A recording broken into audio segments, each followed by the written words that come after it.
Hey guys, what's happening? Welcome to Rukshan On X, the Thursday night show, 23rd of April, 2026.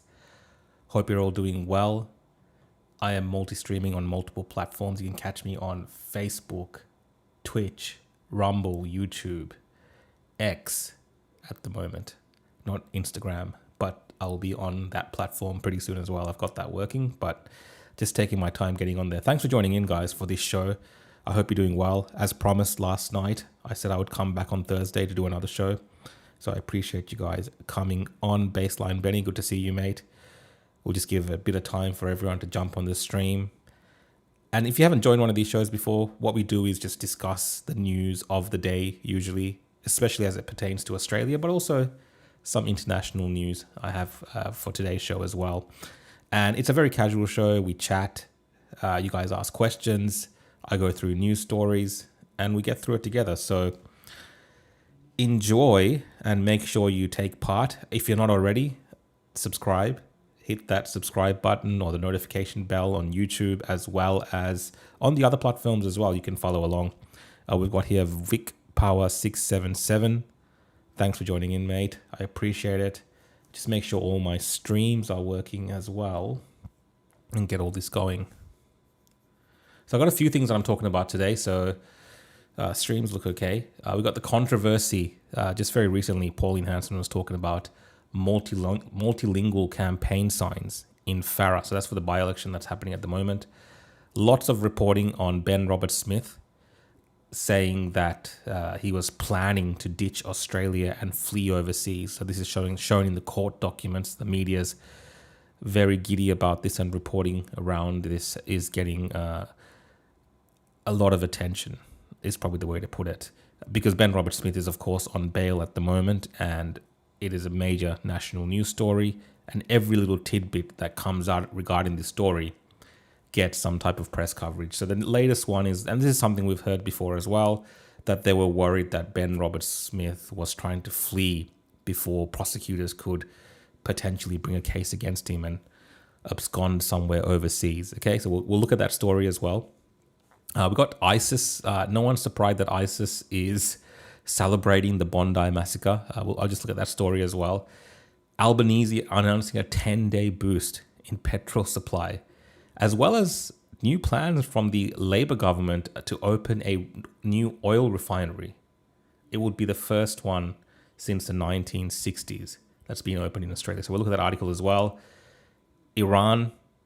I know I keep talking about Iran, but we'll talk about Iran again today. And this is around Trump helping to save the life of multiple women that were scheduled to be hung. Now, there's a lot of controversy around this particular story because some people say it's fake, some people say it's AI, and so on. So we'll look at a bit of that story as well.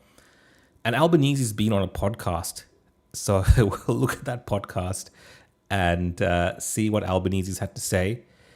Of course, we won't go through the whole podcast, but we'll get a little bit of an idea at what Albanese is talking about on this podcast. If you want to go watch it, all of it in your own time, that's up to you. So there's some of the stories that we're talking about today, a bit less than normal. We go through a lot more stories normally, but I have had a long day today. I've been very busy on the phones, very busy in meetings, organizing certain things that are happening in the background. Some of you may know about some of this, so that's kept me very busy today, and I'm a little bit tired actually by this time. I've just been concentrating and on the phone most of the day, so organizing things. So it's good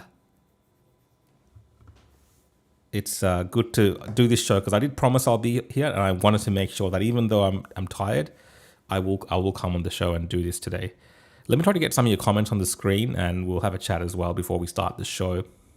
So Svetka, good to see you. Always great to have you here. Thank you for joining in on the show. Next comment we have here. We got one from Katam. Good to see regular faces. I like this, right? Regular viewers. Thanks for joining in, guys. I appreciate it. Straya, how you doing? Good to see you. Crusade for Justice says we are all planning to flee overseas. Then we've got a long comment. You can probably see it on the screen from Archibald. He's just having he's got a copy and paste comment that whenever I go live, There's so much going on in his life. He just pulls out his phone and he pastes this comment just to feel good about himself. So thank you for the contribution. And it's some nonsense about whatever it is, blaming me for problems in his life. So no worries, mate. I hope you're doing good. We've got Montana Mia. Good to see you again. Thanks for joining in, Montana. Great to see you. Madeline, another regular as well. Hope you're doing well. Watching there on X. Guys, if you're not following, you can follow Madeline on X. She always has good takes. Taran of the far-right NSN ilk usually spazzes out, and he thinks it's regular viewbots. Mate, that is the hallmark of the gropers and the Nazi movement. They are all backed by Pakistani bot farms or Bangladeshi bot farms. That's why he thinks default that everything must be a bot farm, because that's the world in which Taran comes from. Sophie, hope you're doing well. Thank you for joining in. 4 nights in a row. This is also my nightly news. Yeah, look, I am doing it more consistently, Penny. So it's meant to be Mondays, Monday nights, Wednesday nights, Thursday nights, and Tuesdays. Obviously, we have the opposition podcast normally, right? This week was a bit hard because there's a lot going on with Avi and some of the stuff he's working on. But I think Monday to Thursday, most nights we'll have the show. Fridays, I'm going to take off Friday nights. And then the weekend, unless there's some major breaking news, we'll come on and do a live stream while that news is happening, whether it's during the day or the nighttime. But otherwise, Monday to Thursday is the timing for this live show that I want to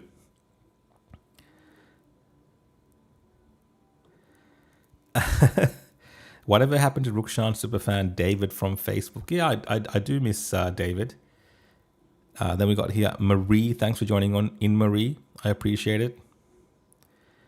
Hope you're doing well, and I appreciate the support for the show. Xpoo just says irregular face. Are you trying to do an emoji, mate? Maybe I can't see it. But yeah, guys, look, thanks for joining in. Let's jump into the first story, and we'll go from there. Oh, we've got a couple more coming in. Victoria, how you doing? Taran, Rucksack will be collaborating with Antifa for your legal case. Mate, do I look like Nick Fuentes? Does it look like I take money from the SPLC? Do I look like a groper taking money from the left? No. Whatever legal cases I'm running, it is fully funded by me, fully backed by me. And I have a lot of support in the legal world, people that want to support what I am doing. So it's no drama to me. Evening, Victoria. Hope you're doing well.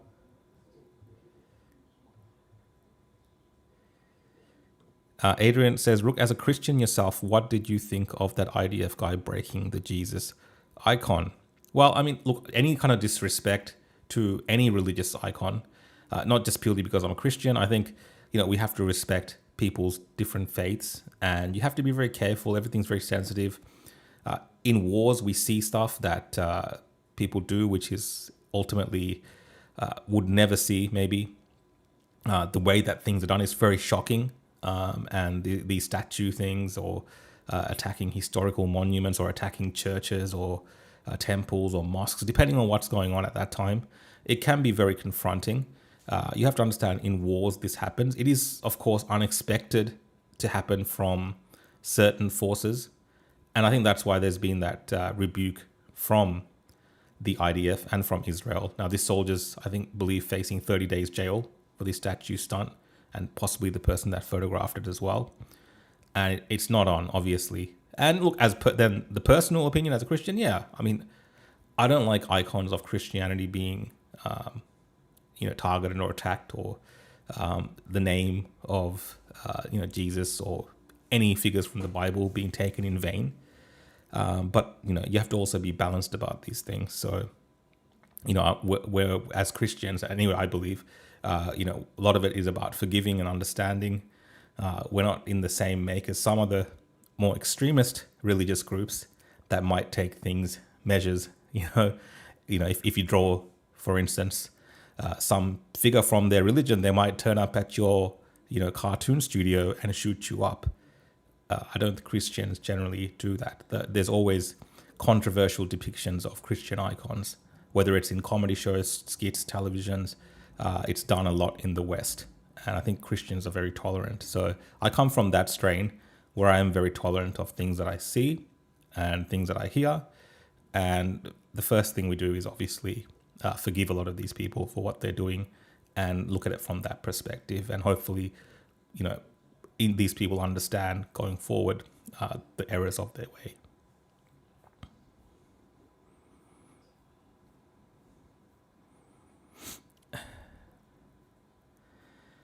A dolphin wants to get in there and say, he's doing his Indian accent. Please, sir, I'm a true whatever, sir. So, I don't know if you guys try to get sound bites out of me by making me say these things, but, you can say these things. I don't care. I don't care, mate. Say what you want. I don't know what Chris Overis is up to these days. Maybe I should get Chris on the show sometime. Maybe we can do it together. It was good entertainment last time Chris Coveries was on the show, I think. Comments are first. I think you're talking about Staffy. Yeah, Staffy. Hello, Staffy. How you doing? Good to see you. Love your work, Rukshan. Thank you for joining in. Anthony Nash, hope you're doing well, mate. Thank you for what you're saying. Best wishes, Rukshan. Will never forget your coverage of the protests in Melbourne back in 21. A long time ago, right? 5 years ago now. It's crazy how time flies and how far away in the distant past that seems. But people still have very fresh memories of that as well, right?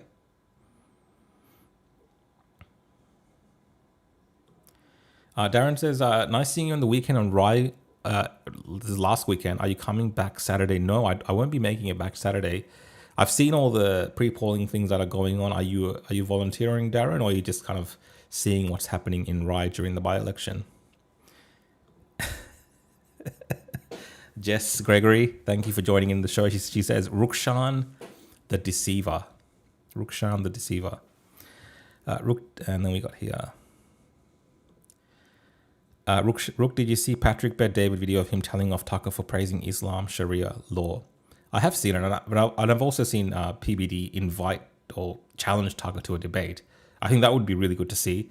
Tucker seems to be chickening out of debates as well. He has the same line of guests, literally these comedians that come onto his shows, comedians that are political commentators, and he just, it's like a revolving door of the same people. And then he gets some other kind of cookers in there as well, woke right cookers, and other traitors as well, traitors to the US, and obviously anyone that's anti-Trump or anti-Israel, he'll get them in. People that praise Sharia law or people that praise Iran, for instance, he loves to have them on the show. But I don't know. I don't think he'll, unless something's changed and I haven't been following that closely, I don't know if this PBD debate will happen between him and Tucker.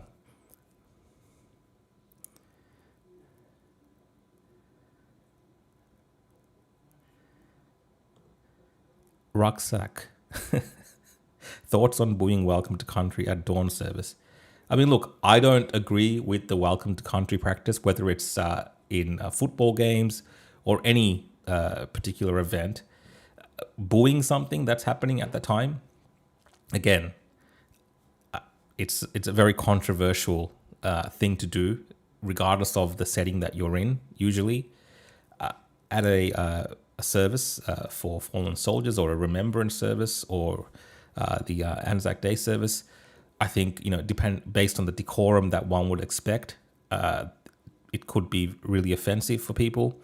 You have to understand there is a history of the involvement of Indigenous diggers in the Australian Army and their contributions to the Army. Now, there might be people that also, the rest of Australia, the non-Indigenous Australians, that might be offended by this as well. So it's really hard to read the room on these type of things.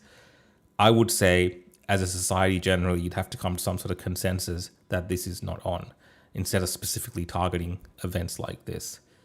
But I don't think we have the maturity to get to that point where it's going to become like this, not at least in the next decade. This is always going to be pick and choose. Different events will have it. They'll try to push it in as much as possible. And, a lot of formal events have a welcome to country. Like the time that I spent in Canberra working in the Parliament House, literally everything, any kind of event they held there throughout the day, even if they've done it earlier, there's always a welcome to country or some sort of ceremony or people walking through smoke. It is very much a part of any type of official government business. Yeah. Rob, thanks for joining in. Appreciate your comment. Some people might disagree with you that I'm balanced on the front line since day dot. But I appreciate your comment. Crunchy, I did not get your email.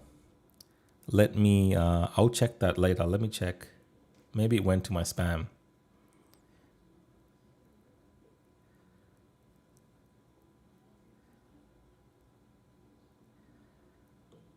Derek has forgiven me, I believe, for being on the Zionist purse. Derek, how do you know this? What evidence do you have? Or are you just making assumptions? I don't know what this means. People say this a lot. They tell me that I'm getting $7,000 per post all the time. Like, that would be a great gig if that was true. Really, honestly, $7,000 a post. It's not happening. Like, give me $7,000 a post. I'll take it. It's not happening. It's not happening. I've never been paid for a post like that. I've never been paid. It's just ridiculous that people say this. Every time I talk about something, even the most mundane subjects, people will write a comment. Oh, another 7,000.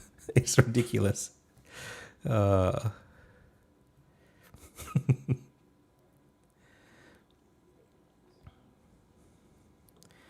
an interesting question here from Donovan. Rukshan, I'm intrigued. Were you ever presented with Hinduism growing up? How did you choose Christianity? Not a loaded question, just genuinely interested. That is a very interesting question. So my family are Roman Catholic. My family and my ancestors, at least, have been Roman Catholic since about the 1500s. So that's when the Portuguese first brought Catholicism to Sri Lanka. So, the 15th century or 16th century, around that time. And if you go back to, the homes of my heritage, where my parents grew up, behind the backyard lived like a river or a lake, or I don't know what you'd call it, but I think probably a river is a more adequate description. And on the other side of it is the point where the Portuguese first brought Christianity to that particular town. So where the town that my parents hail from in Sri Lanka is a Catholic area. They've been Catholic for hundreds and hundreds of years. We don't really know anything different from that. So there is that tradition. And then obviously I have my own understanding of faith today. And, I'm more at like a Pentecostal type Christian, if that makes sense. But I still have my Catholic roots.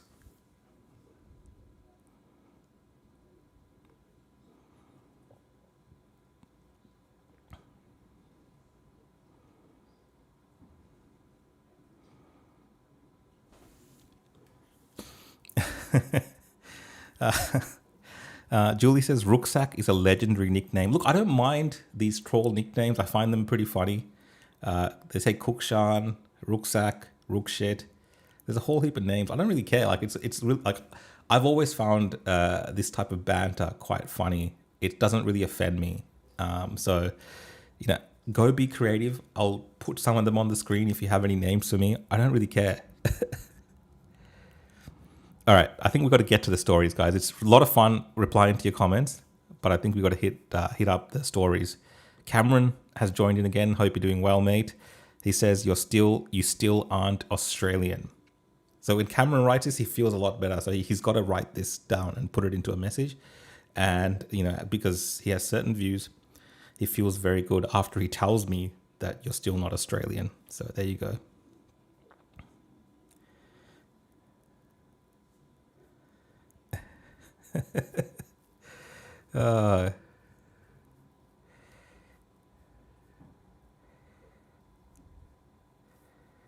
We got a lot of new faces here as well.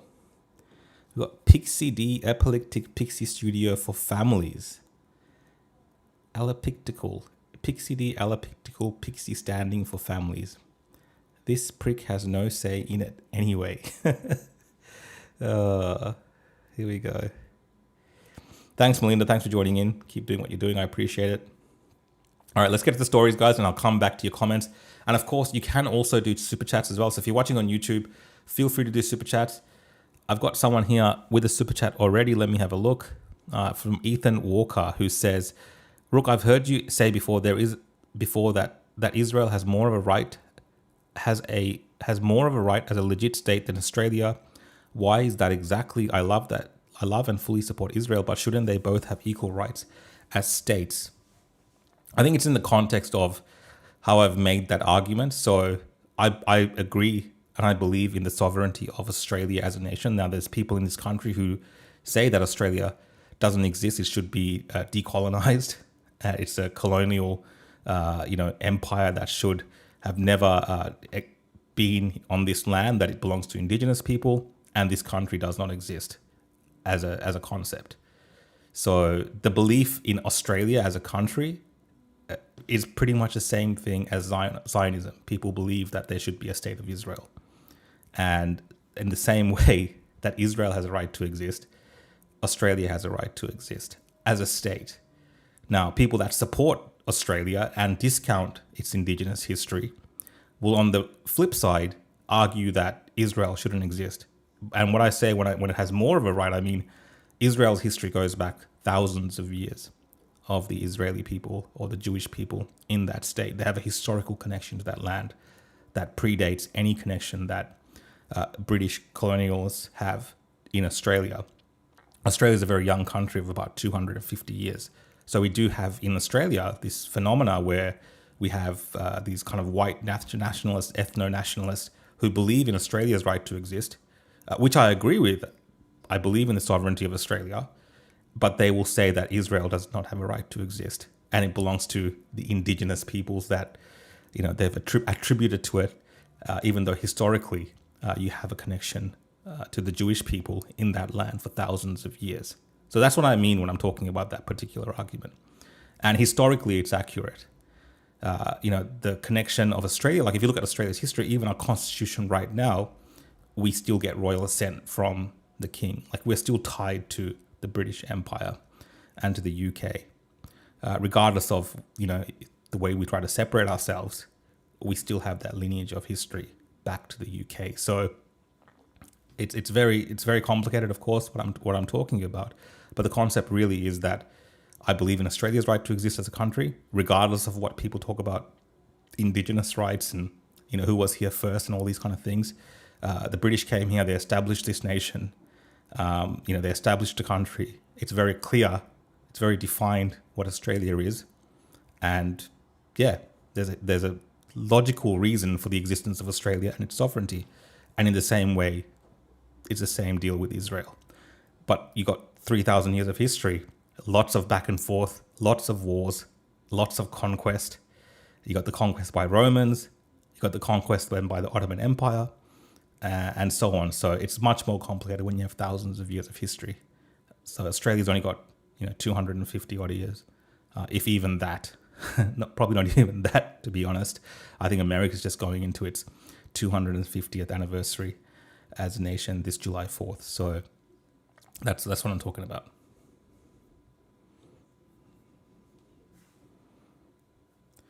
All right, so let's go to the first story, and that is the controversy in the Farah campaign that Pauline Hanson has highlighted.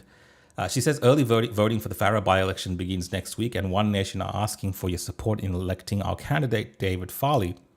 What's interesting in this by-election are the call flute signs that are popping up across the electorate. The Greens have erected the following signs appealing to the Indian community in Punjabi. The Greens ignore the vital need to use English for those who want to call Australia home. English is critical for economic, social, and practical survival, especially during elections where debates and political policies have helped voters form a view on who is best suited to lead a community or region. Remember, the Greens stand for open borders, mass migration, and further division in this community.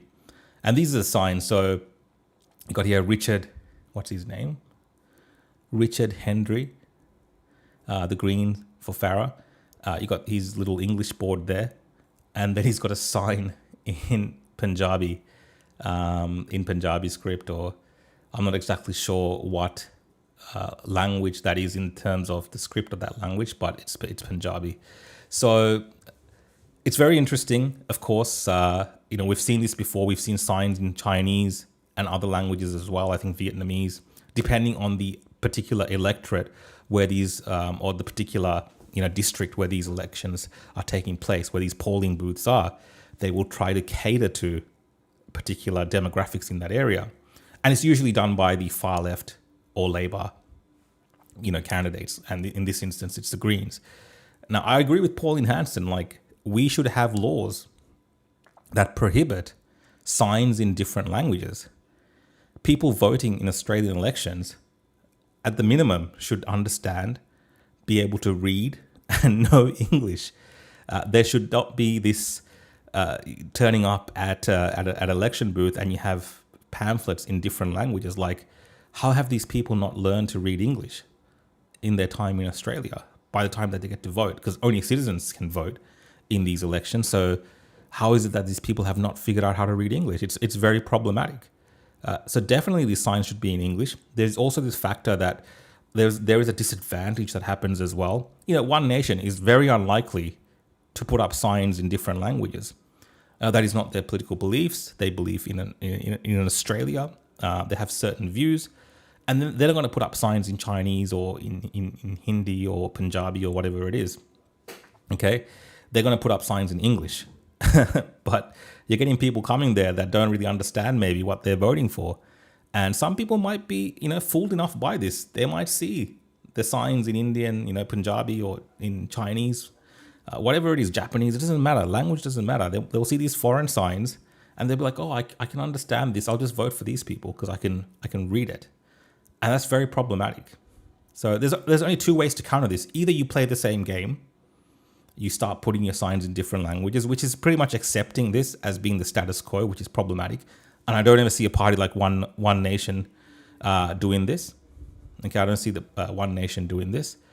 I don't see most conservative parties probably would never do this. So they're not going to play that game. And the other option is just to outright ban it and just make everything in English because it's just, you're in Australia. The language is English. It's very common sense. But this is not just about elections. Like, maybe this makes more sense at the airport, but when I'm coming through Tullamarine Airport in Melbourne, I see like the actual signs, the official signs on like, where to go and turn and stuff. Half of them are in Chinese now, right? They're in like Mandarin or whatever. And that's crazy. Like, I get it. We get lots of tourists coming from China to Australia, or we get lots of people coming from China and maybe they get lost in the airport and it's a problem. But, English is kind of the universal language. And, most places you go, they will have English signs because everyone kind of understands English. But when I see signs in Chinese in Australia, it does feel a bit odd to me. It feels like I'm in maybe Singapore or Malaysia where that's more common. But Australia is becoming like this cosmopolitan, multiracial, multi-language nation before our eyes. And this here in Farah is just more of that, which is wrong. It's not going to improve things in terms of people's lived experiences in Australia, I believe. We're just catering to individuals and people that don't really want to integrate or learn a language. Now, I get it. Sometimes, older people might come to the country. There might be parents of immigrants or something like this, and they might not really, they won't do the schooling like the students are doing, right? And they're not going to learn or pick up English, and this is just to help them. But even then, even then, you shouldn't be able to know basic English by the time that you become a citizen in this country. There should be programs to ensure testing that people understand basic English before they're even given citizenship. The caveat to this is if you acquire some intellectual disability and you're unable to you have issues with learning, that's kind of the only caveat to that. But even there, that's not widespread enough. And those people should be having assistance anyway. They wouldn't be going to an election to vote by themselves, and probably, depending on the disability that they have, might not be voting at all. I'm just saying. So I'm not exactly 100% sure on how those things would work. I think it's problematic, definitely, and I understand the complaint that's being made here by Pauline Hanson. It's not the first time we see this in every election. It is an unfair disadvantage, of course, to political parties. But more than that, it is a reflection of the current state of the culture in this country, where people are just not learning English. And it's insane. And what's even crazy about it is, like, if you go to travel around the world, if you go to countries like India, or when I travel through Sri Lanka on holiday, for instance, almost all the signs there are in English. Most people there actually are learning English and know English. So it's kind of weird, this thing that's being done here. Like in those countries, a lot of the young people grow up on English or just English characters they can understand. So it is kind of weird. I don't know. Let's see what your comments are. Let's see what you say. Harry says, I've seen the Chinese signs at Sydney Airport and at Launceston's Airport. Yeah.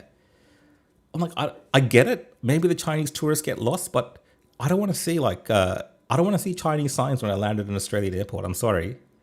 I don't think that's racist either. I don't want to see Chinese signs at an Australian airport. It's weird. Like there's no like in Malaysia and Singapore, I get it. They have signs in, like in Singapore, for instance, they'll have signs in English, usually in Tamil, and in some type of Mandarin or Cantonese or whatever it is, right? Because in that country, those three cultures make up the mix of that country in terms of citizens, and those languages have been integral to that country's culture in some form. So it kind of makes sense. But here, it's like you're landing in Australia as a tourist, either, have some type of, foresight to learn basic English before you travel, or, ask for assistance or something like this. Like the sign, it's just weird. I don't know. I know it's meant to make things easier. I don't know if I'm just overthinking it, but I just feel like the next thing we're going to see is when we're driving down the M1 here at the Monash, we're going to have signs in Punjabi, in Chinese, right? In Arabic, because people don't want to learn English when they're driving. Like I think they were actually saying the driving test, wasn't it being said the other day that the driving test should be able to be taken in different languages? I'm pretty sure I saw that as well. So we're really de-evolving, if that's even a word, away from English language. We've had recently the commercials that the government's running for first home buyers. That's in different languages, so they're getting tax breaks. It's just like it's insane that we've come to this woke utopia of just even the basics of learning English is no longer required in this country. But let's see what you guys have said in the comments, and we'll chat. We'll have a chat. Mus31, thank you for the super chat. I appreciate it. Love you. Keep up the good work. Thanks, mate. Insane Shooter says, love you, Rukshan. Thanks, mate. One Nation should do the signs in pig Latin. Look, I think if One Nation put signs in some language that was more linked to some historical European thing, or Latin, maybe even Latin, not pig Latin, just Latin, let's say, they would be like, oh, One Nation has far right signs. All right, this is the left. Let's see what else you guys say.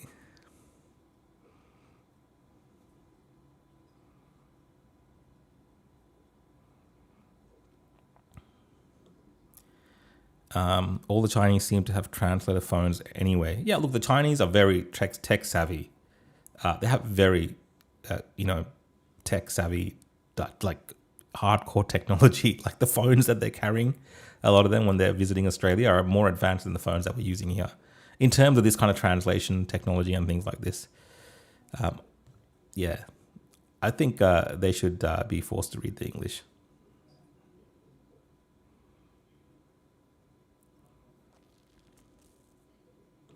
Nick says, be like Trump, take all languages off the paperwork. In Australia, we speak English. Yeah, definitely. Look, there's just too many languages to cater to. That's the problem here. There's too many languages to cater to. It's very different when you, for instance, let's say you go to India and they have documents available in English. It's usually either one of the, Indian languages and then English. depending on the state that you go to. All right, so there's just one, because it's not a multi-cultural nation like Australia is set up to be. But in Australia, like, there's so many different people from different places with different languages, and how do you cater to everyone? So they just pick dominant groups, I guess, and do it that way.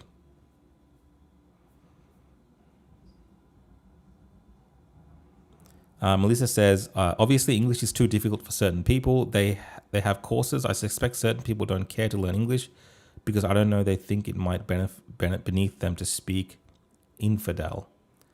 Look, I think the older generations that end up here, when they're not young and they're already ingrained within their language and they haven't had really any exposure to English, these ESL classes or whatever they take aren't really being too effective. Spets, watching on Twitch, mate. Thank you. Also, any chance of you calling your podcast the Rook Shack? Your logo could be the chess piece. That's a good idea, man. I might have a section or a show one night called the Rook Shack. Why not?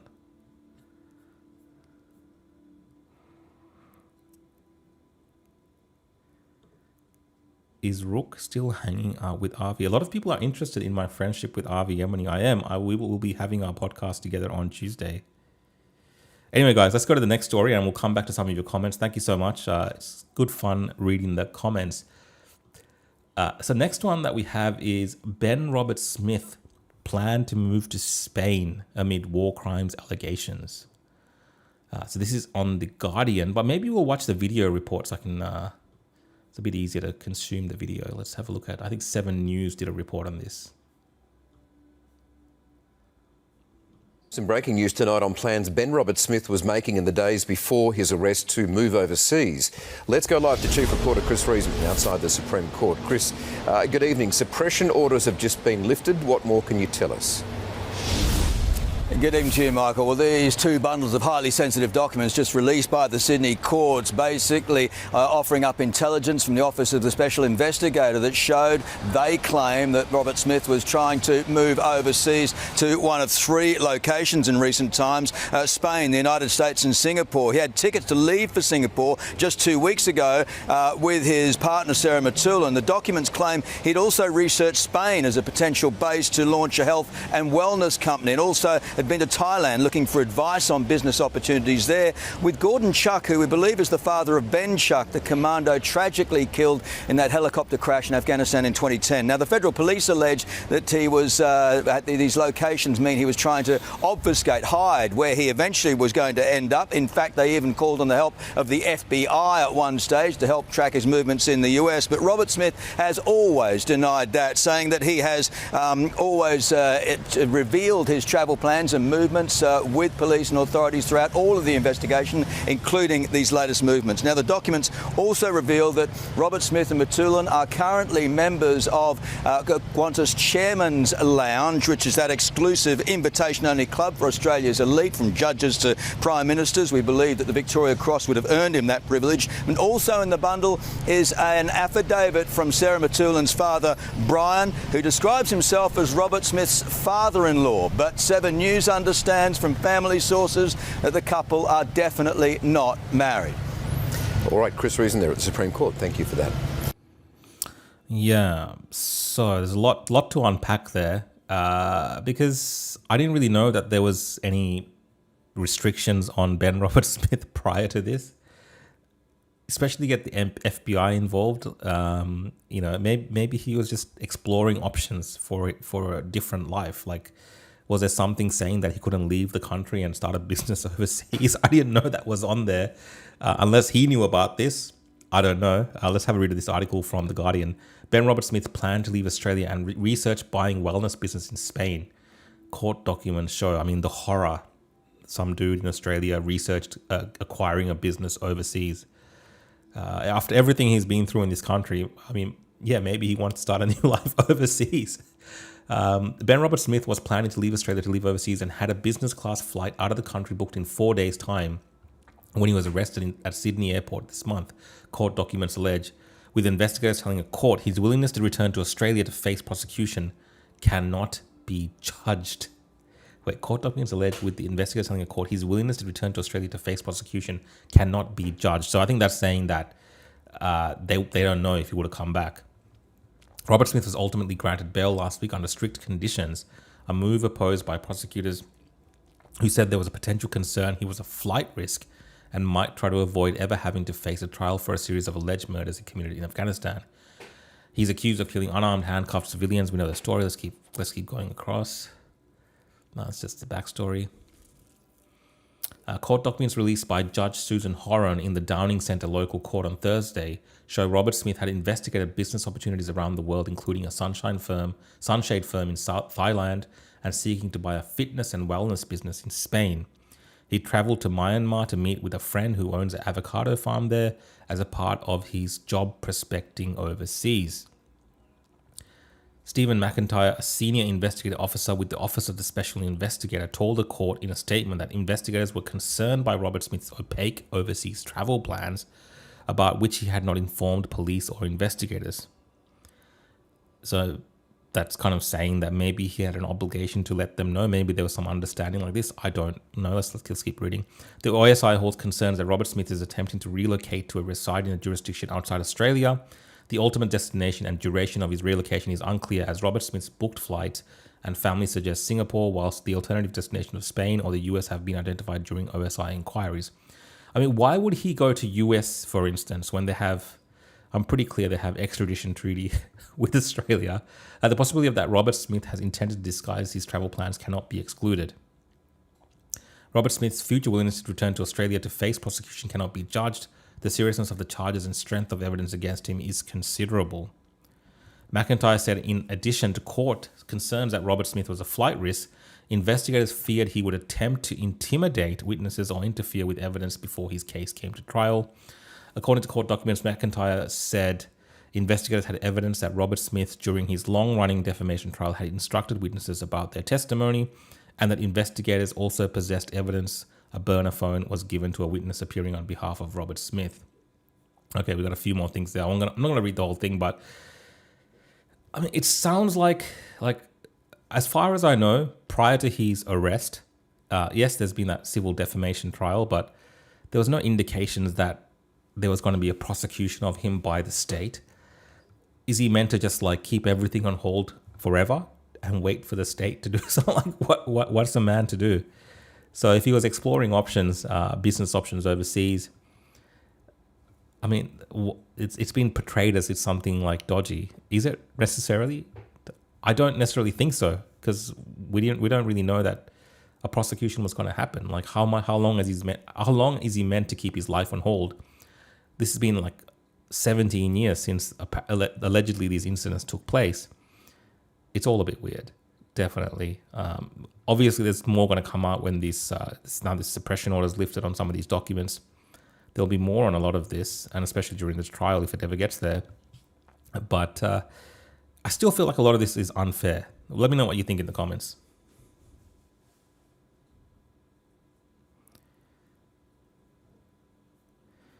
All right, guys, let's check some of your comments, and we'll get to the next story.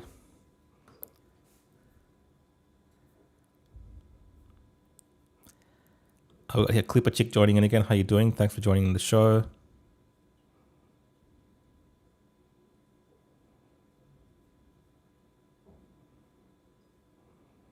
We've got Oz Schizoid. Rookshit, do you know you aren't Australian? Hope you feel good, mate. You got that in there.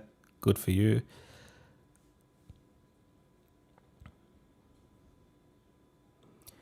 Julie's got an interesting proposition. I think One Nation should be doing everything they can to win, including using other languages underneath English on their signage.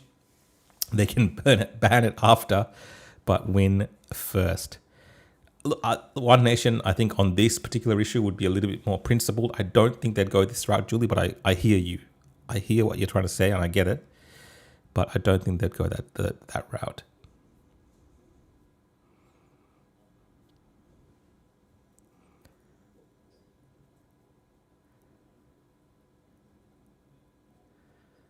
Dean says Spain is a lefty shithole now.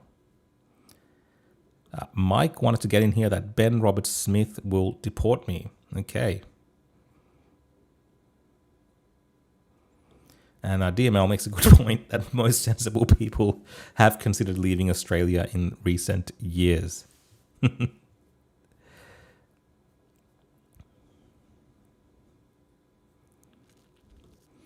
Marie says, Australia is losing its unique identity. I no longer recognize Sydney. We have no-go zones now.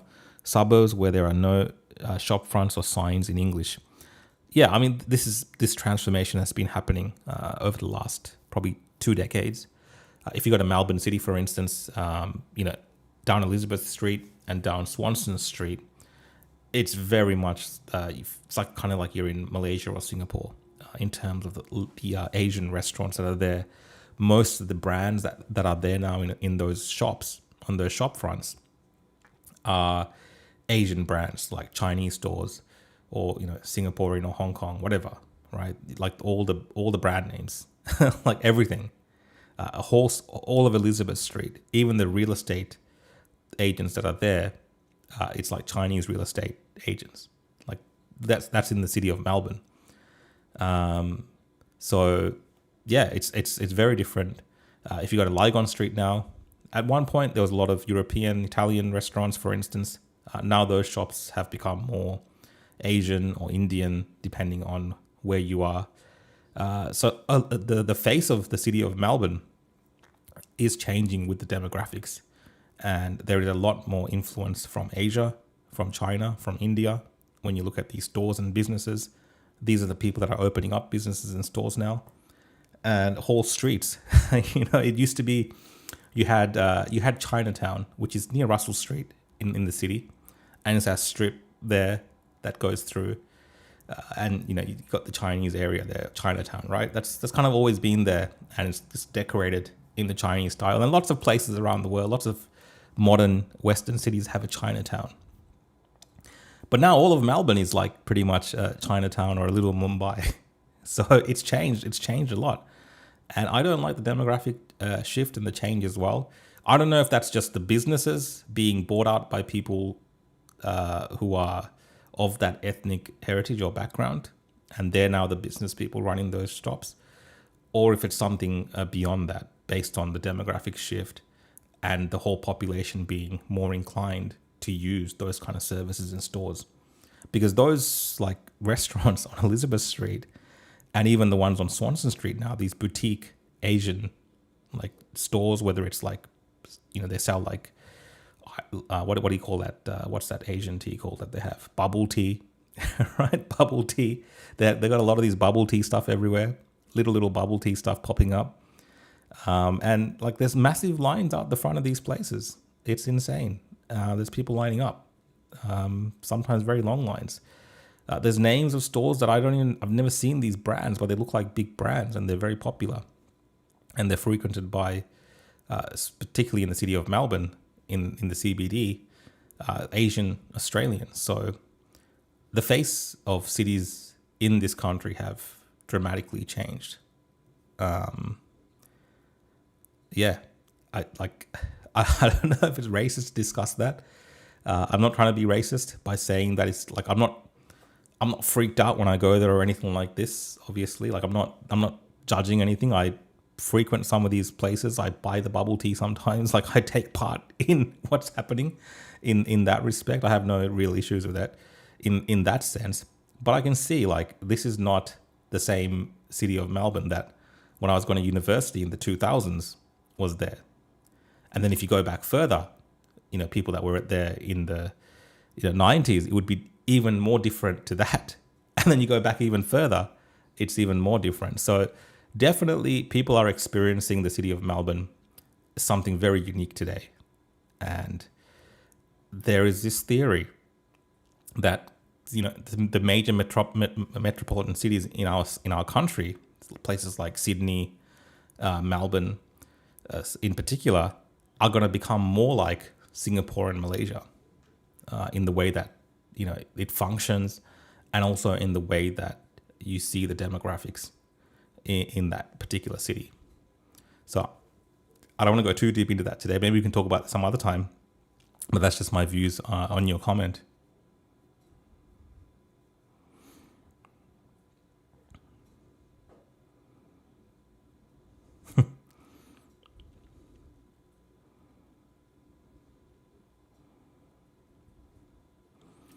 Oz says, Rookshit, why are you ignoring all the people providing you with constructive criticism? I'm not. I mean, I try to get a good variety of comments made. I get negative comments, criticism as well.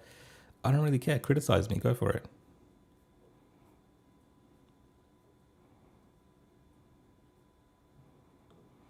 Madeline says someone's take was Australian government was trying to destroy the Australian Defence Forces. Madeline, is that in relation to Ben Roberts-Smith? Is that what you're saying?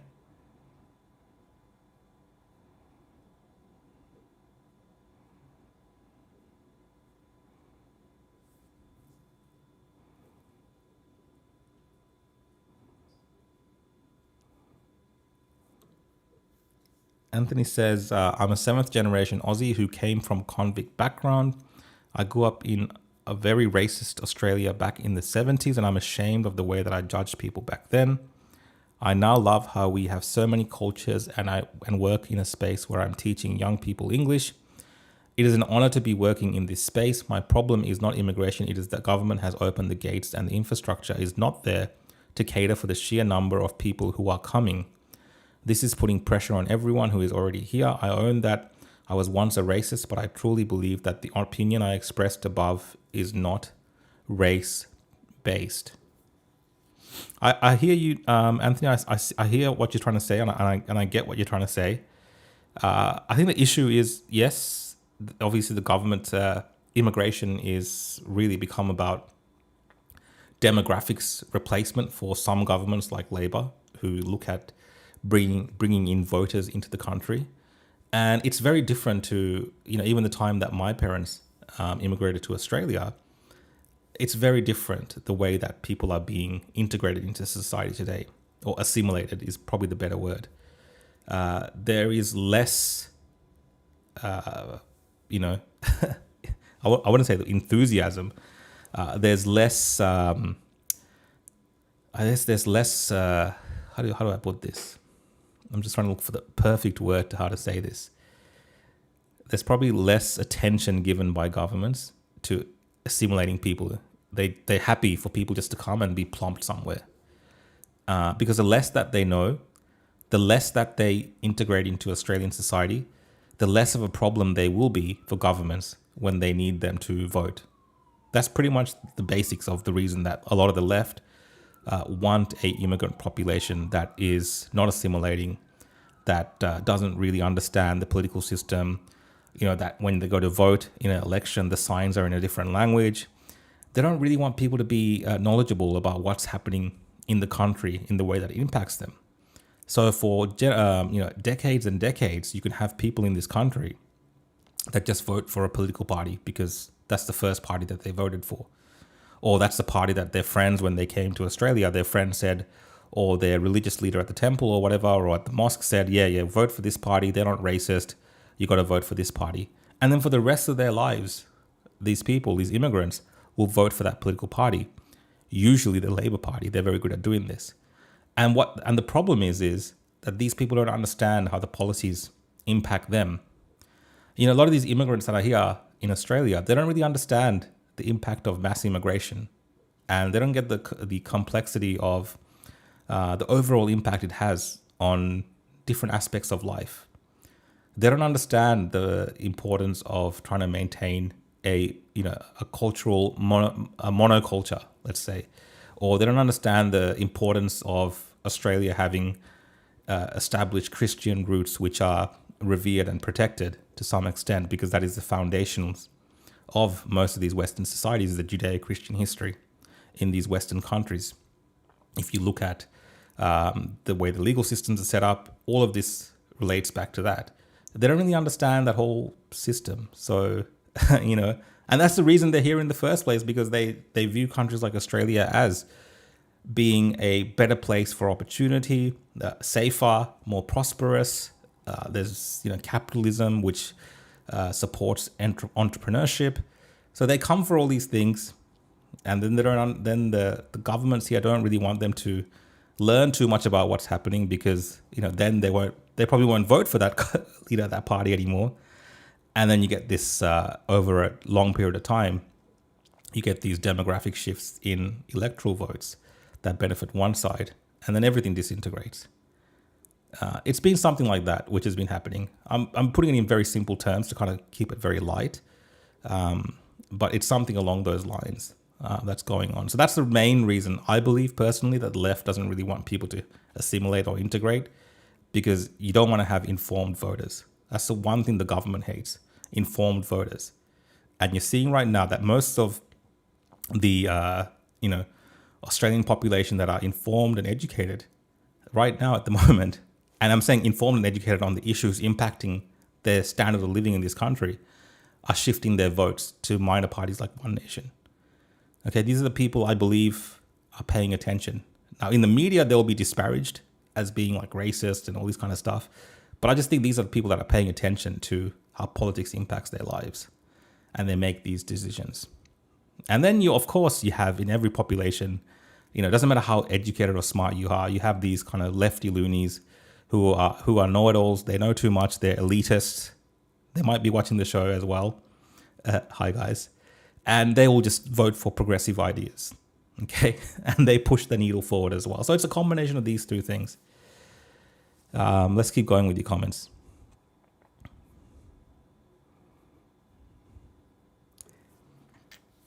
Tyler says, debate Joel Davis. I haven't seen a comment like that in a long time. Isn't he still in jail, or is he out in jail? I don't know. I haven't really been following too closely, to be honest.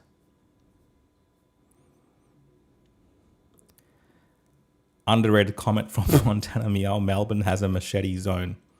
Yeah, it has a machete zone. There might be some demographics in Australia living amongst us that feel more at home now because there's people just running around with machetes. It's insane that it's become like this. Not in my wildest dreams, as I was growing up as a young man in Victoria, and even growing up in a place like Dandenong, did I ever imagine that we'd have machete bins. Like, it's ridiculous. If you just stop for a second and think that we live in a state, in a country where they've had to put machete bins in place, it just shows you how far things have fallen. So I understand the complaints. I get the complaints for sure.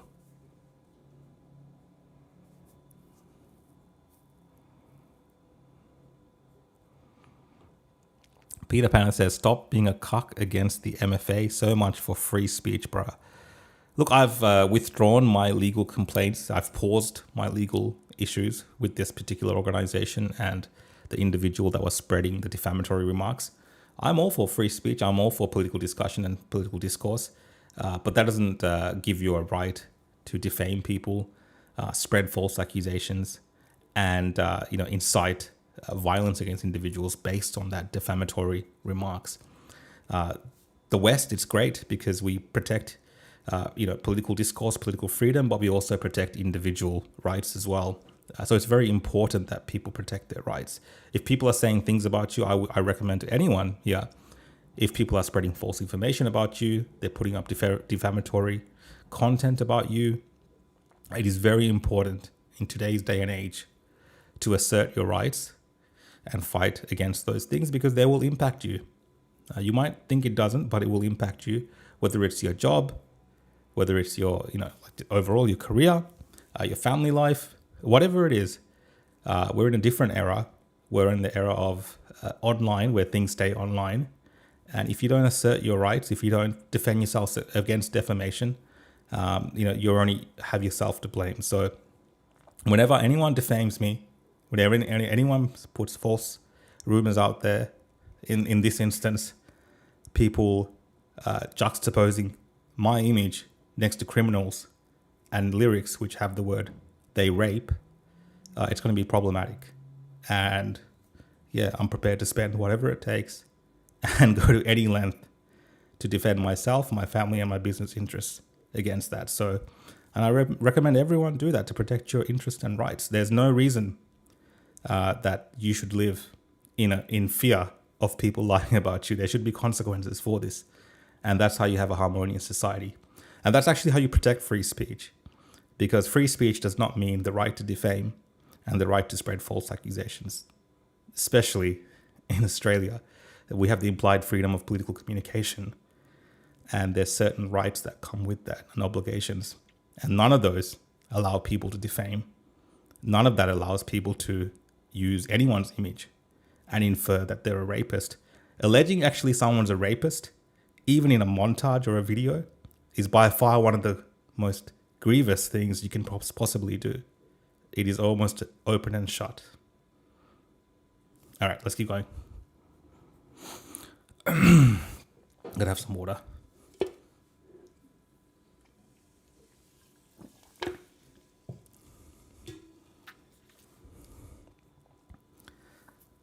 We'll get to the next story.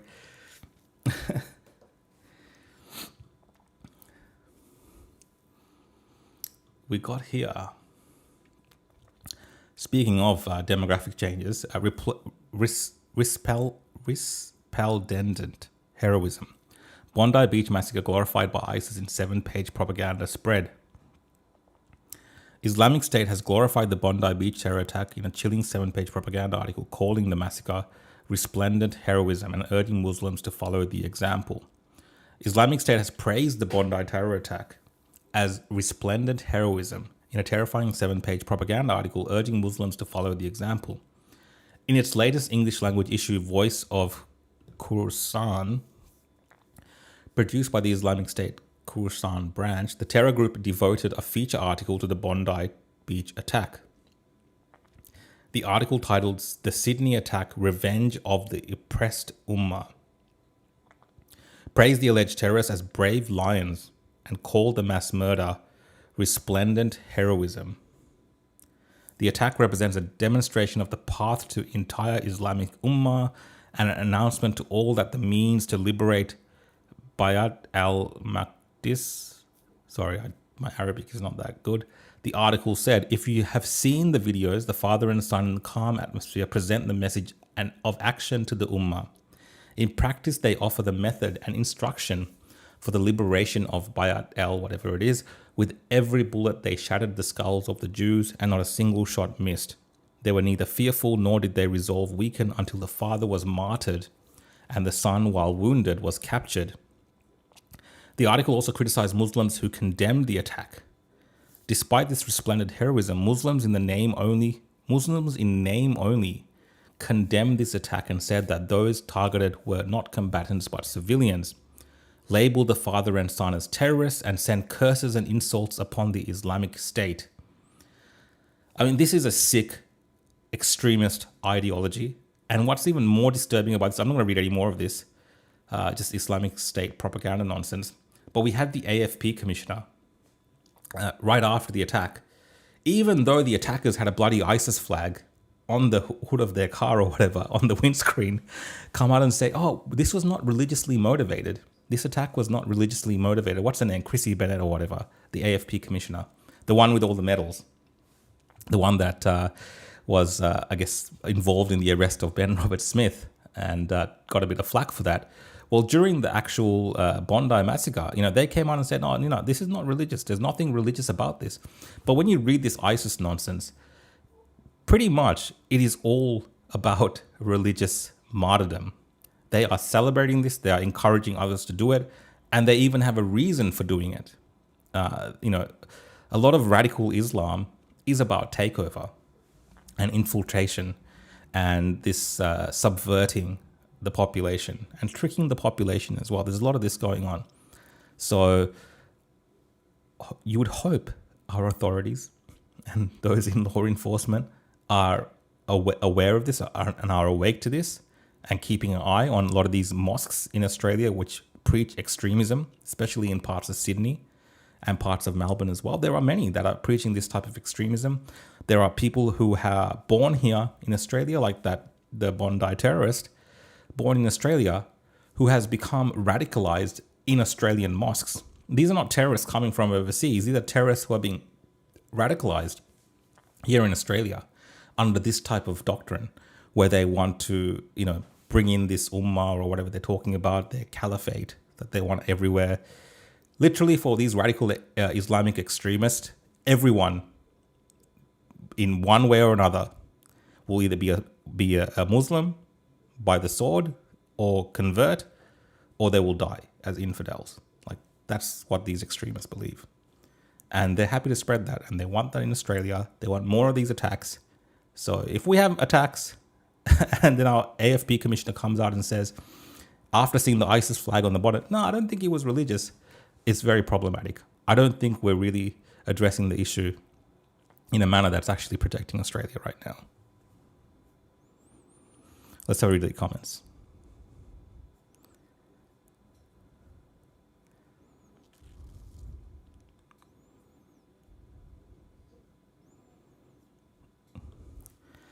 Rukshan, if you lived in America, would you be a Republican or a Democrat? I would definitely be a Republican.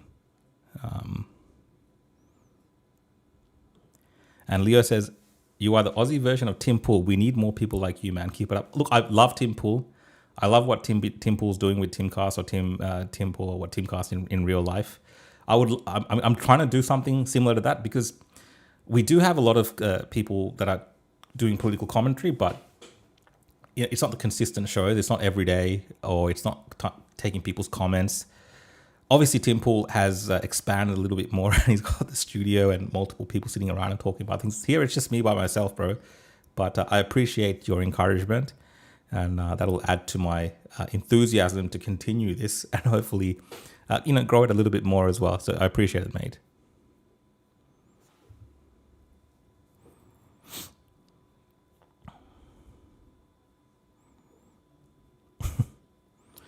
I am indeed MAGA.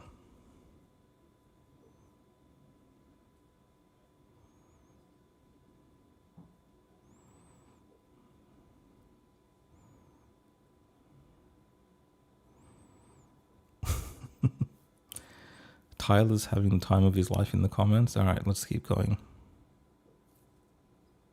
Just check there's another super chat as well.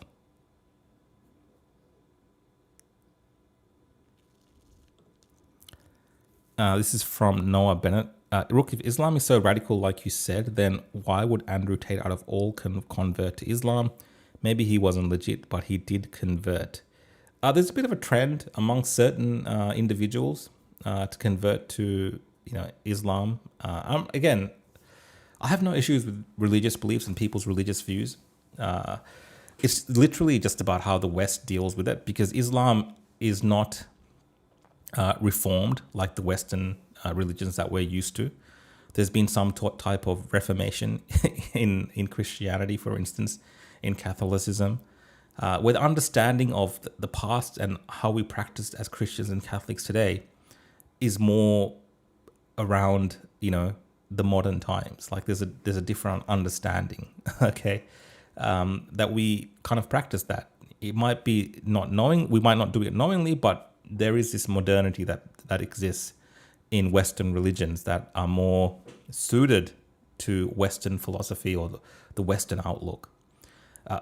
Religions like Islam, for instance, and not just Islam, even elements of Hinduism, for instance, there's slightly different philosophies in the religion.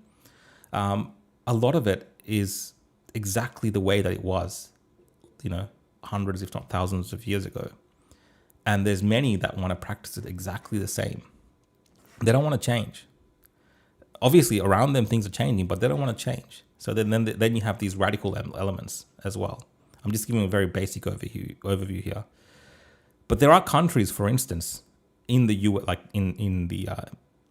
in the Gulf states that have Islam, but they also control these radical elements. Like there's actually laws against some of these terrorist groups are banned in the Middle East, right? But they're not banned in countries like Australia, in America and the UK. But in the Middle East, in the Gulf states, for instance, they ban these terrorist type organizations, these radical organizations, because it impacts their social cohesion. Because there are, there's groups that really want to take it back, right? And that's how you end up with a group similar to the mentality of ISIS, for instance, that we see, or Al Qaeda, or even the Taliban. They want to do things in a certain way. Taliban's probably a great example. They want to do things in a certain way. For them, women can't go to school, no chance, right? Doesn't matter how everything's modernized. Women can't go to school. They can't play sport and all this kind of nonsense, right? So they don't want to modernize. And it's fine. Do it in your countries. Do it in Afghanistan. Do it there. Yes, there's issues, whatever. But it's very different when then those kind of philosophies or those lines of thought are brought into the West And people in the West are like, oh yeah, let's have a look at Sharia law, like what Tucker Carlson's doing right now. Oh yeah, Sharia law is great. That's very problematic, and the West is very much like this. Oh yeah, this group, oh, the terrorists in the UAE, but we have freedom of expression here, so they can't be terrorists here. They're not really terrorizing anyone here, and they use they use the freedom of the West against the West, is probably the best way to put it. But yeah, going back to Andrew Tate, the type of Islam that he was converted to a practicing is performative, whatever he was doing. That's why he can go back and forth. In strict Islam, for instance, there's people stay away from alcohol. The treatment of women is very different as well. But Andrew Tate was very much the opposite of all that. So it was kind of very, very weird and performative.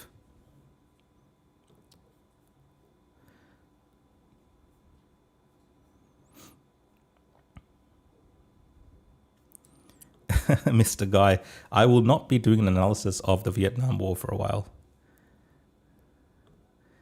Another one of Joel Davis's fanboys. Is he still in jail or is he out of jail? Can someone let me know?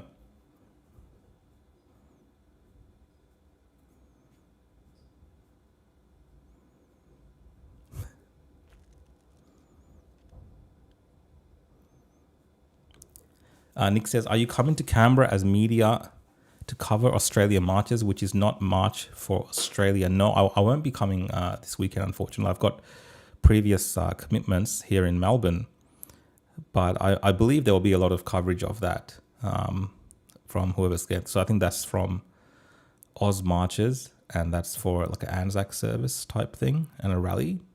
And I think there's some trucks involved and some political commentators coming and so on. So it should be a good event, but I won't be there to cover it, no.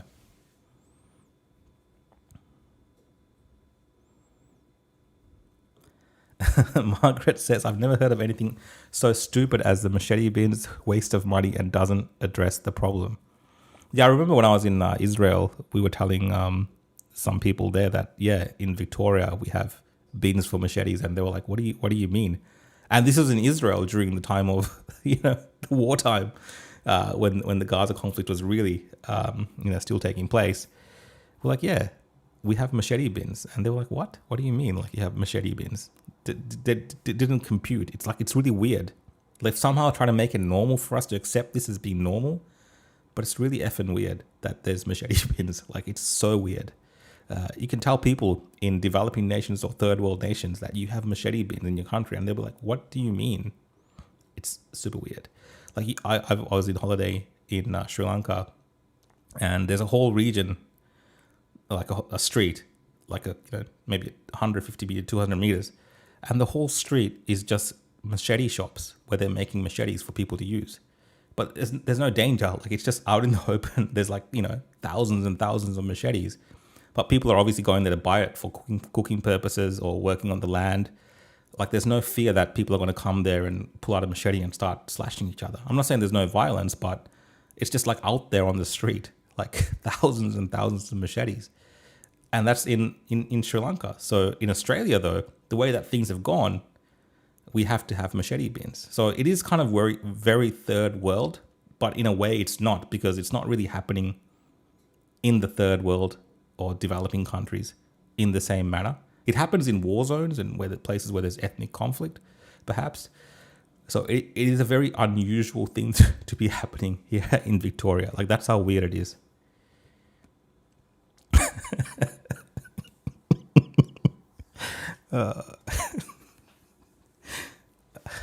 She always says, you're still streaming. You should be waiting at the airport for your flight back to Brownland. I did go to the airport.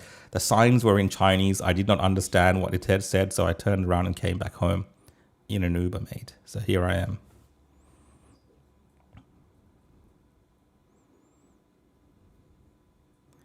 Mr. Y, man, good to see you. Rukshan On X is as clean as it gets. Still absolute gentleman.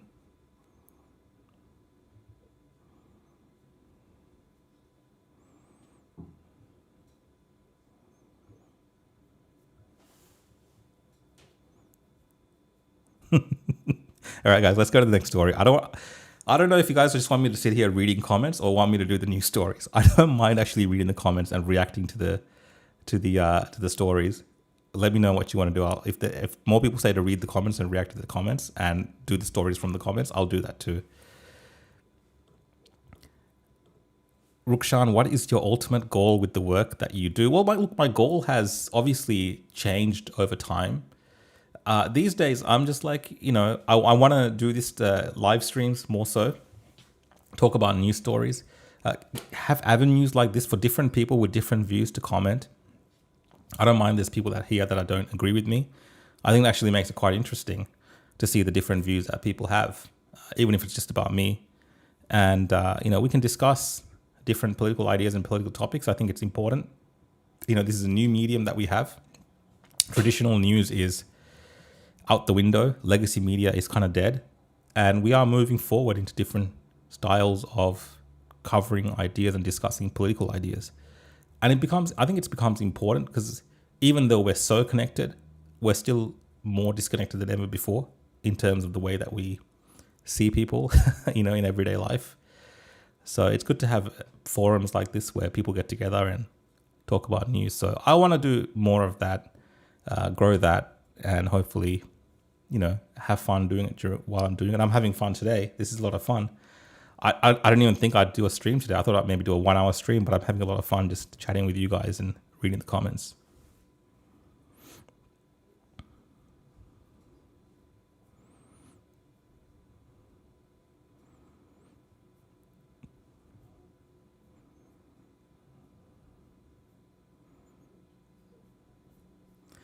Yeah, so let's go to the next story, guys, and I'll come back to some of your comments after that.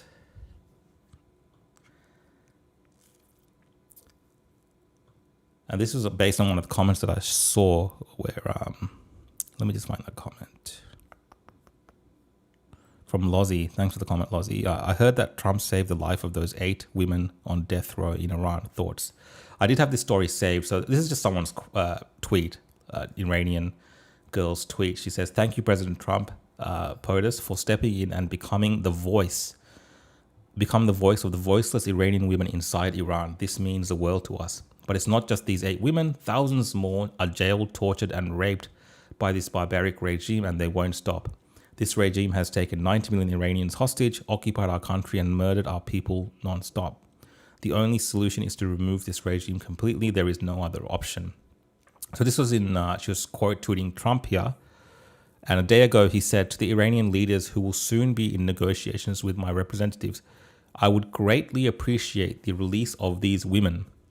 I'm sure that they will respect the fact that you did so. Please do them no harm.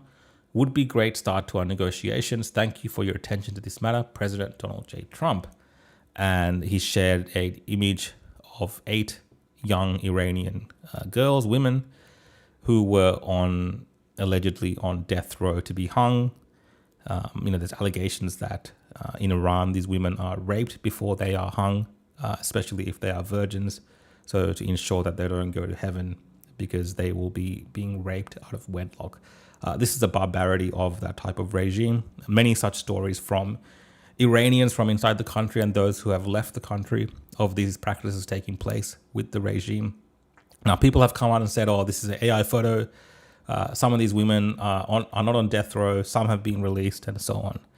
The reason they're saying it's an AI photo is that, this particular image itself, whoever made this image had cut out these women from different photos and put them in a lineup for dramatic effect. But they come from individual photos. And whether or not some were released or not released, the prevailing way that things are done in that country is that they have been executing by hanging, usually to death, young protesters, dissidents, people who have disagreed with the regime, especially during the protests that we had earlier in the year. A lot of those protesters, the ones that they've really accused and blamed for what happened during that time, they have been being hung as punishment. Now, you have to understand that a lot of Iranians who are against the regime say that at least 40,000 people were killed in that period over a couple of weeks or a couple of days in Iran. That's how ruthless the regime was. Now, some people dispute that. I understand some people dispute that. People that support Iran, for instance, dispute that. The woke right dispute that. And some on the left dispute it as well. There are people sick people,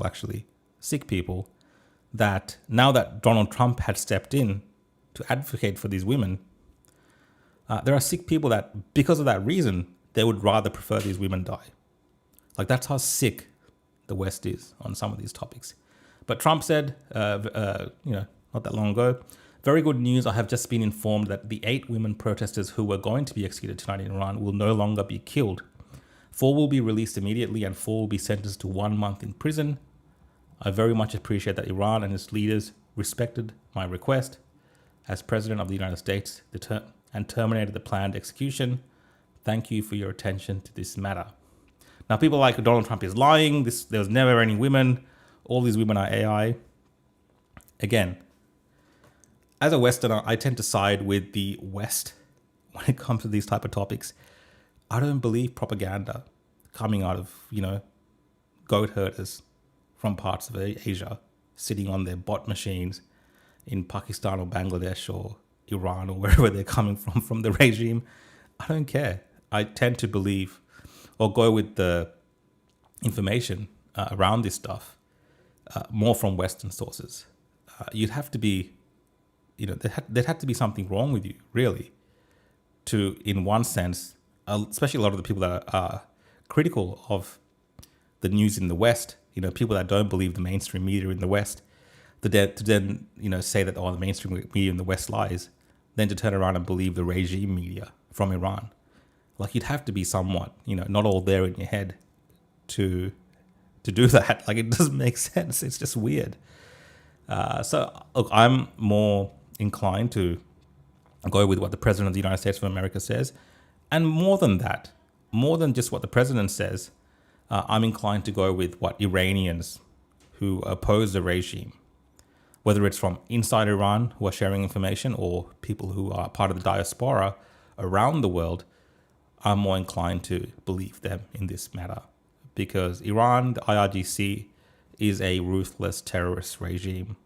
And more likely than not, it is propaganda and they're lying to you.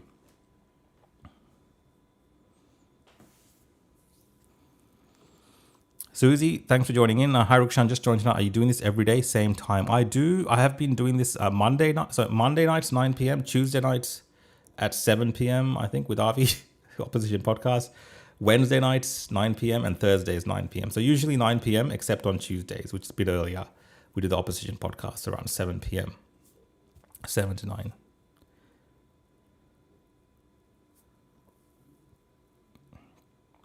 Stephen says, what about radical Christianity or Judaism?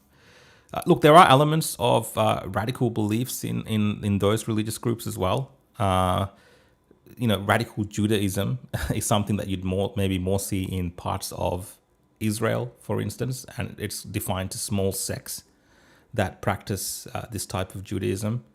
Very strict. They have very strict practices. But when I spend time in Israel for a few weeks, most of Israel is practicing a very modern type of Judaism, or you couldn't even tell that they were religious in that way.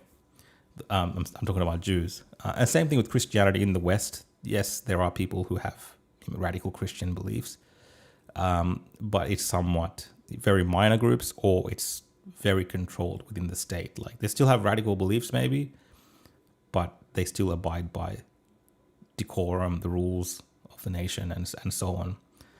It's not a force that usually thinks that, we should, everyone's an infidel.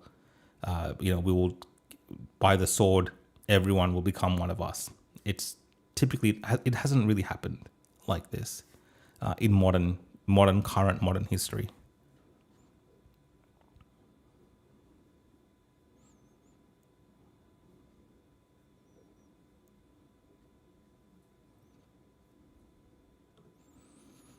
When did Tucker say Sharia law is okay? Don't defame. I mean, Tucker said Sharia law's great all the time. Let me find a video on Tucker Carlson talking about Sharia law.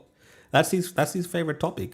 I secretly believe Tucker Carlson has converted to Islam. I'm not even kidding. There's a possibility that he's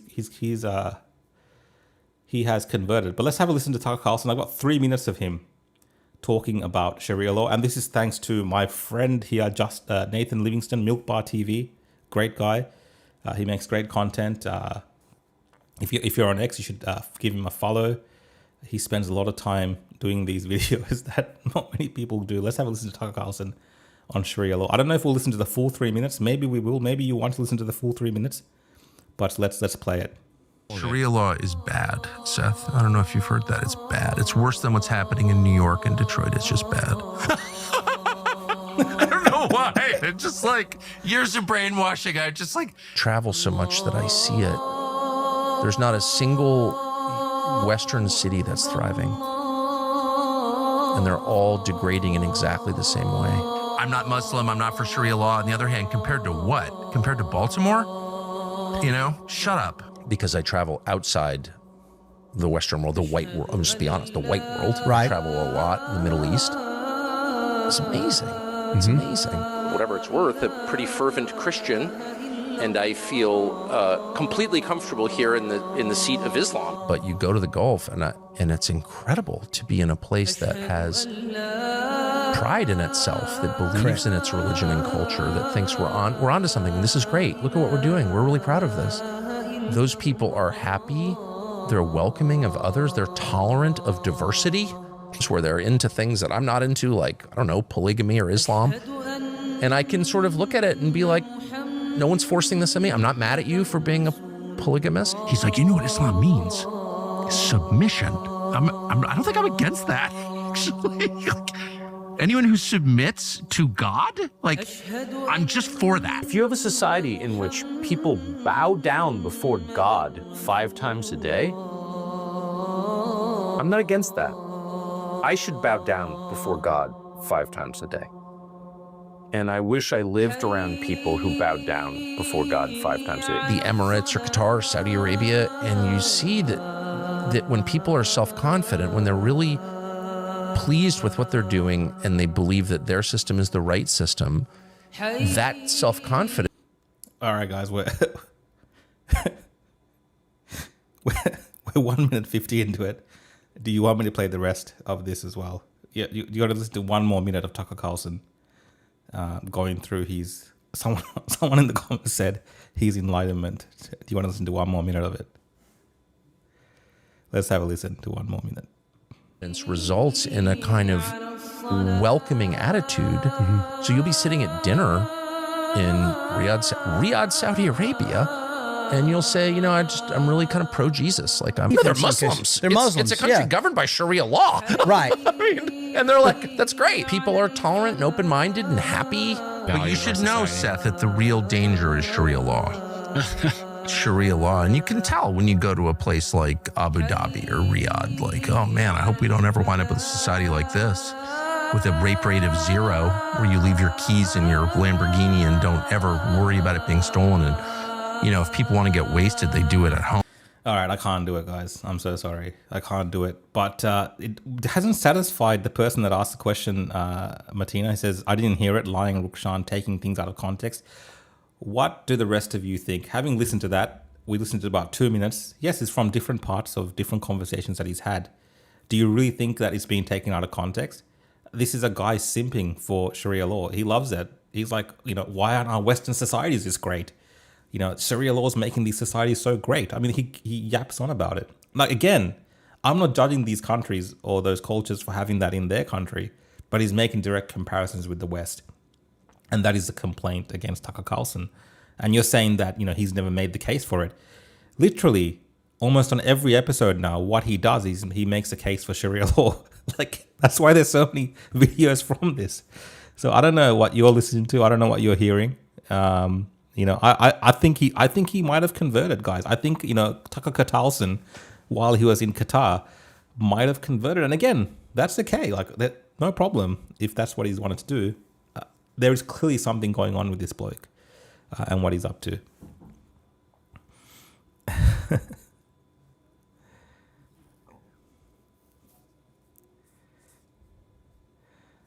Man, Spets, I love it. There's a reason he's called Catalson. Yes, he's got property in Qatar now as well. He is very much owned. by the Gulf states. And good for him. But people see through it. People can see what he's trying to do.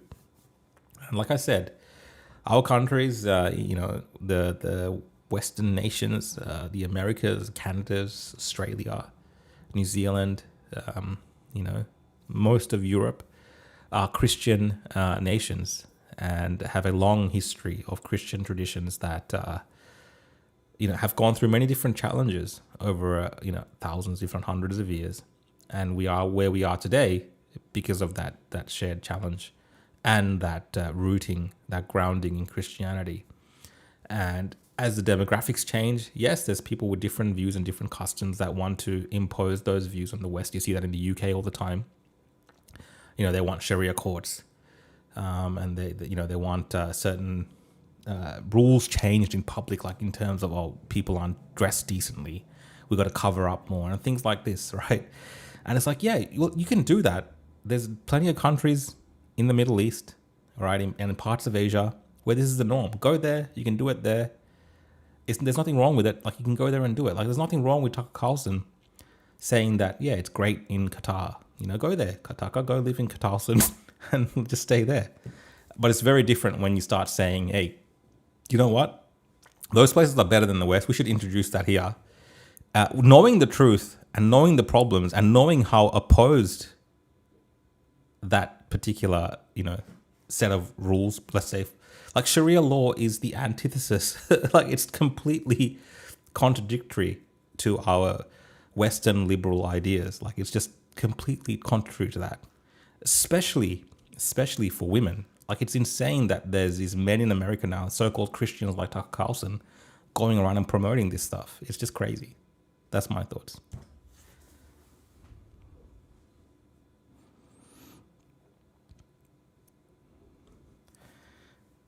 We got here Arthur, who wants to deport me. Hope you're doing well, mate. You can keep putting those comments for the rest of your life, and I'll still be here.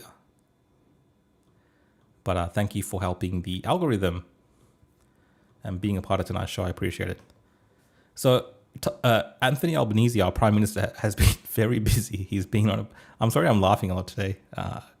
Some of this is pretty funny. Maybe we should just do a little bit more comedy and lighthearted stuff as well. He's been on a podcast. It's called, what's the podcast called? He actually shared what the podcast was. Let's go. Very hip now. He's got a very good media team. He has been on the Daily Oz. So this was the other day he put this out. The Daily Oz. The exclusive, these guys don't even, he's gone on a podcast that's, maybe it's actually good on Spotify or something. On X, there's not much happening. They haven't posted since 2025. But he's gone on that podcast, The Daily Oz. And he's promoting that now. So maybe you can look that up if you want to listen to Albanese on a podcast while you're driving. There is I believe it's a 1 hour long podcast with Anthony Albanese. But he's put up a snippet from that. And it's about young people. Let's have a listen in on the Prime Minister. There certainly will be. Will there be anything in that budget for young people? There certainly will be. If you look at what we've been doing for young people, the reduction in debt, of student debt, that helped 3 million Australians, largely young people. Tax cuts that we put in place for this coming July 1 and then next July 1 will make a difference, particularly for young people, because we're lowering that first marginal tax rate. Intergenerational equity is something that we are concerned about. How do we improve opportunities? So the extension of free TAFE, for example, the university hubs in our regions, to the very, very young people, the measures that we've put in place for early learning has been so important going forward. Will there be anything in that budget for young people? There certainly will. So Labor is very clearly targeting younger voters at the moment. They think that's very important. We did a story yesterday where they were looking at making it more fairer between the young and the old by removing some of the healthcare benefits for older Australians because of the intergenerational unfairness. And you heard the word intergenerational here again. So I think this is really the Prime Minister trying to appeal to the younger voters. I will, for the next few episodes, maybe for next week's episodes, will have listened to the whole podcast. But I'm just letting you guys know that the podcast is available if you want to listen to the Prime Minister spreading his Labour propaganda.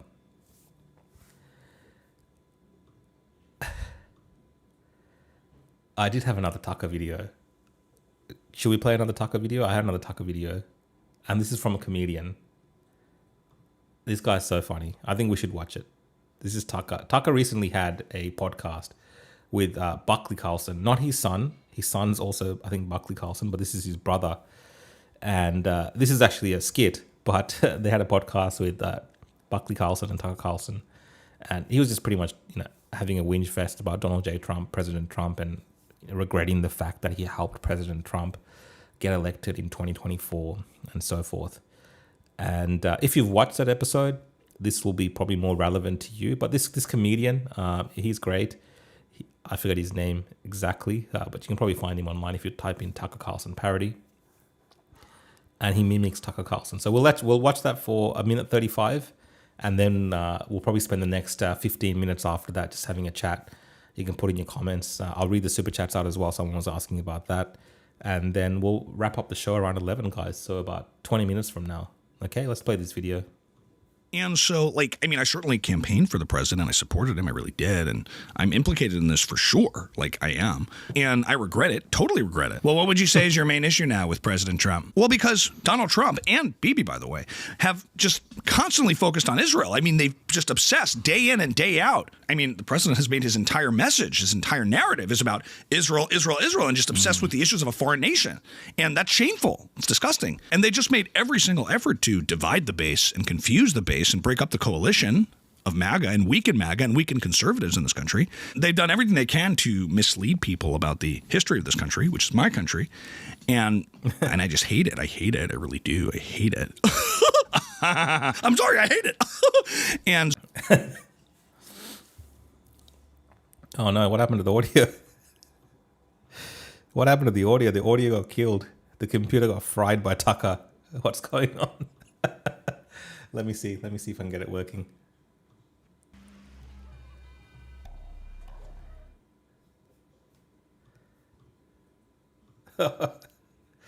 What have you done, Tucker? It's killed my computer. Bloody hell. All right, let's have another look.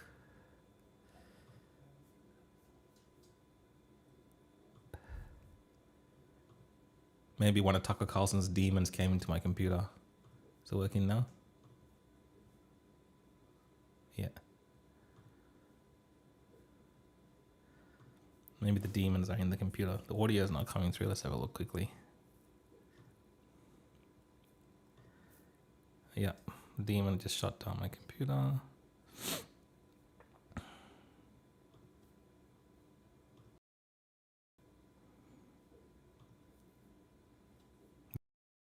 Demons are real, guys. Whenever you listen to Tucker Carlson stuff, the demons are definitely there. our country, There we go. to fix this nation, which is my country, which is a Christian country, to not provide any actual solutions. That's shameful. That's evil. And I hate it as a white person, as a Christian, as a man. I hate that. And anyone who does that, Trump or Bibi, doing that, they should be shamed.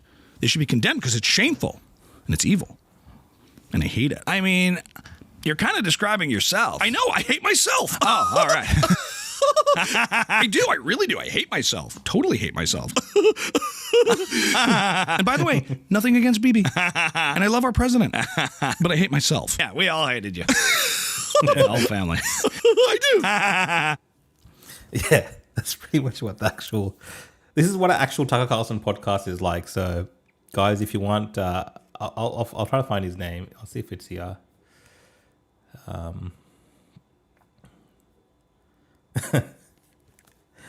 No, I'll find it for next time. I'll share it with you guys. But I think you can just look up Tucker Carlson parody and it'll show up. But guys, thank you for joining me for tonight's show. It's 10:40. We've got 20 minutes left. So any questions you have, any topics you want to talk about, put it in the comments. I will just do the super chats right now. Any new super chats that have come in, and then we'll go from there. So Montana Meow, thank you for the super chat. I appreciate it. We got one from Peter Wilson. He says, "Hey Rook, only just joined now. Sorry I'm late. Was wondering what your thoughts on the IDF soldier breaking Jesus Christ. Most Christians support Israel." Actually, that was one of the questions. I had earlier, right at the start of the show with Ethan, he had the same question. So I answered that already. But yeah, look, I think it's good that the IDF and Israel, this issue was addressed by the Prime Minister Benjamin Netanyahu as well. The IDF addressed it. It made international news. And, this soldier now has been disciplined. I think 30 days jail for him and potentially the person that took the photograph. So in terms of an army or a country responding to something which has caused outrage around the world, the right steps have been taken. There's nothing really more you can do beyond doing those steps for something like this. But all this is amplified, I think, personally, because it's Israel. People kind of lose their minds a little bit when this happens. It's not a good look. You are going to have people in any army, in any country, you're going to have people with extremist views, whether it's religious extremism, ethnic animus. You only need to read the comments today on my show to see how many people dislike me, right? How many people are in here saying things about deporting me or I'm not Australian, whatever. So not everyone universally has the same views. And that applies to people in the army as well. The army is made up of everyday people, especially the infantry, just depending on what's happening, right? So you're going to have people that do weird things during wartime. What you want to look for is that those things are addressed, that people in leadership address those issues when it comes up. Now, if this happened anywhere else in any other army, I don't think it would have been global news, but it's different in the context of Israel. And I think the Israeli government, the foreign ministry, the media, I've seen many Israelis outraged about it as well. They're aware of the implications of an image like this and how it's used in propaganda. It's not a good look for them. So in that sense, yeah, I think they did the right things by responding to it. And, it's not something that should be discussed for if you want to discuss issues with Israel and, the wars that they're taking part in at the moment, there is far greater things that people could criticize them for than a statue. But yeah, as I was saying, as a Christian, yeah, sure. Any desecration of, churches or Christian symbols does offend me.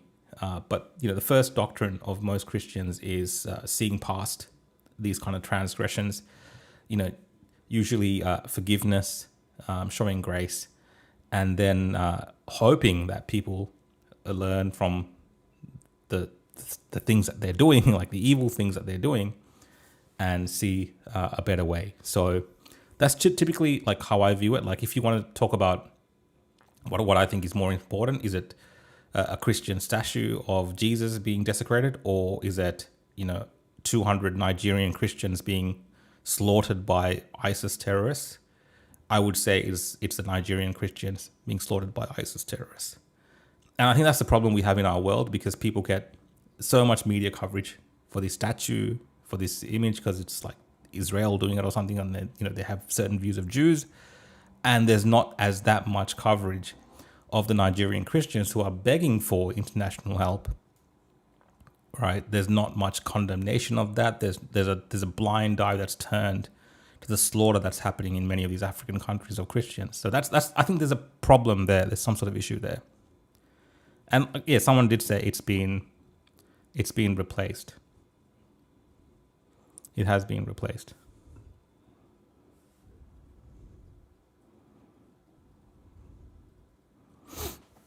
All right, let's have a look at your questions, guys. I'll try to get as many as I can.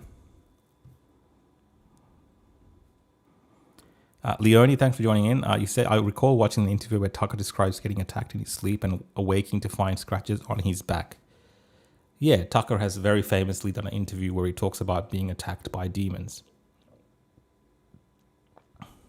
Like literally attacked by demons. He's made that very clear. Staffy says Tucker could interview a rock and make it sound controversial. Look, he's very good at what he does. And this is someone that's gone from CNN. So he's been very left-wing, and then he's been on Fox. He's been very right-wing. Then, by himself, he's kind of been more of a populist, conservative type populist. Now he's taken the counter argument to everything that MAGA represents and, against the president. He's good at presenting different ideas in a controversial manner, for sure. I used to be a huge Tucker Carlson fan. I love those guys, Tucker Carlson, Sean Hannity on Fox News, Laura Ingraham. That was a great combo to watch, right? And it's very different now seeing Tucker today. And I've seen Tucker in person in real life, and even from that time to today, he's changed a lot. Clearly, he's got some sort of animus towards President Trump, which is very clear now, and it feels like he's got some sort of vendetta, and it definitely feels like he has a what's the term? He has a very obsessive love of Sharia law. All that is very evident. There's plenty of evidence around that.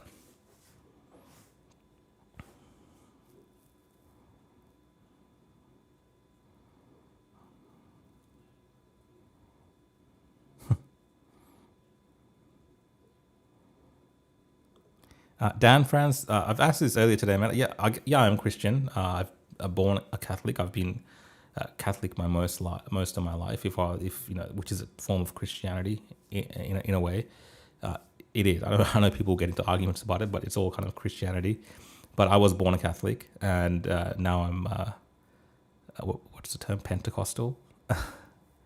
But I do go to church every Sunday. I go to church groups now on during the weekday. I love going to church. I enjoy going to church. It's like a part of the week that I look forward to. I really enjoy it. I only listen to Christian music, so people might be surprised by that. I used to listen to all types of music, but last probably 1.5 years, it's just been, I've just kind of fully gone there, and I'm just there. I love Christian. I think Christian music is great. I love how the church is a bit more modern and modernizing, keeping up with the times. I like the new upcoming churches that reach out to the younger crowds as well. I think that's a good thing that's happening. What I found with the Catholic Church for a long time, attending Catholic Mass here in different churches in Victoria, that outreach wasn't really happening back in the day. It might be a little bit different now, but the Catholic Church is much stronger when you go overseas. So when you go to parts of Latin America or parts of Asia, it's very strong and thriving. It might be a bit different now, but at least in the West, I find the Protestant or the Pentecostal, the born-again type churches are doing more outreach programs to younger generations.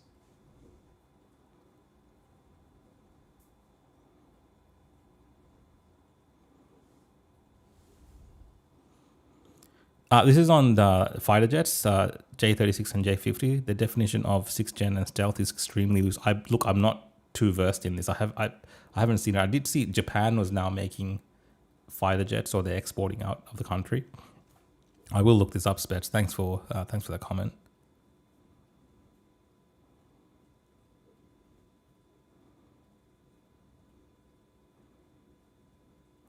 Mark says the IDF replaced it, but an Italian force replaced that statue with a bigger one. I mean, Italians are proud Catholics, obviously. And you do have the Italian forces there, a part of the UN peacekeeping force in southern Lebanon. So it must be those guys.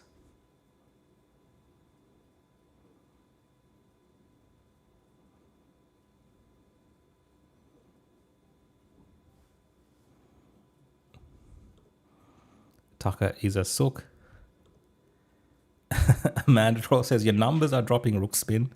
Be more entertaining. It's one of my trolls here, Amanda Troll. Look, Amanda, it's like, these shows, what is it, almost 11 p.m. at night. I would expect, besides us cool people that are staying up at night and have forms of insomnia, if we're living in Victoria or in Melbourne or parts of Australia, most of my audience here in Australia would be in bed, and they usually watch it in the morning when they wake up on the way to work or something like this. So I do it late night.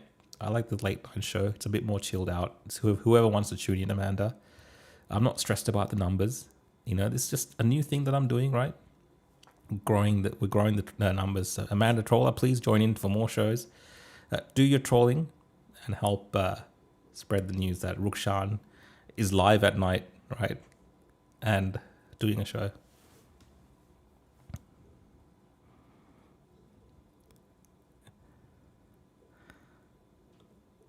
Martina says, how many injections have you taken, Rukshan? I'm on like my 12th of, I think I'm on my 15th booster. Is that what you want to know? Do you think I'm on my 15th booster, Martina?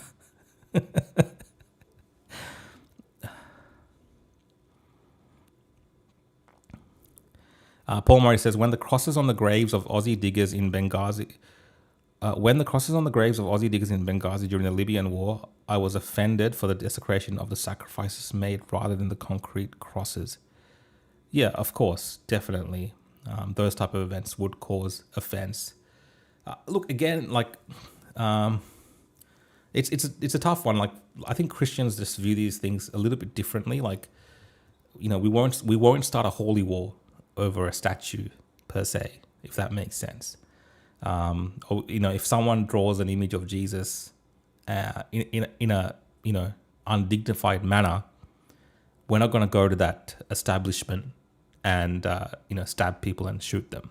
It doesn't really happen. It's not very common. It's not something you hear in Christianity. But if you look at something like Charlie Hebdo, for instance, in France, you know, they drew the Prophet Muhammad in a comic or whatever they did, and then, you know, some dude went there and killed a bunch of people. Like, again, that is not very common in Christianity. The outlook, the way we view these issues as Christians is typically very different.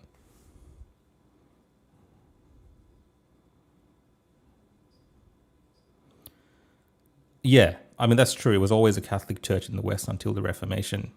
You're talking about like Martin Luther. Yeah, I mean, I definitely. I'm just talking about the umbrella term. Like, it kind of all fits under Christianity. I know people like to make that distinction, but in generalities, when you say a Christian, you could be talking about a Catholic, is what I was trying to say. But I understand. I mean, the early Roman Catholic Church was the foundation of what we see today, for sure.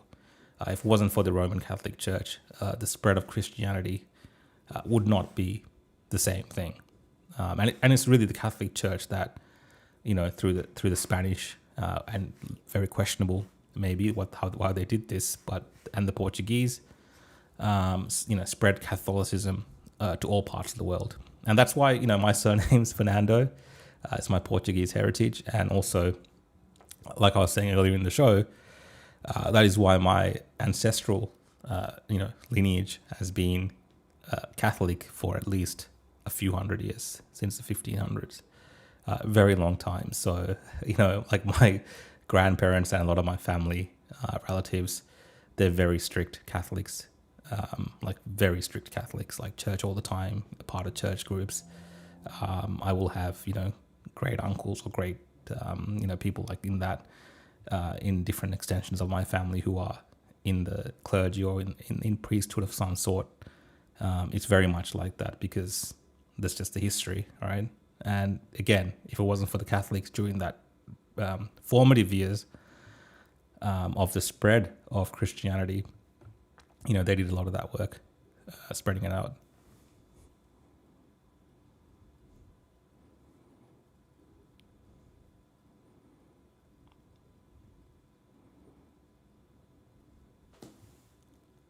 Yeah, that's right. The Rookwits are still watching.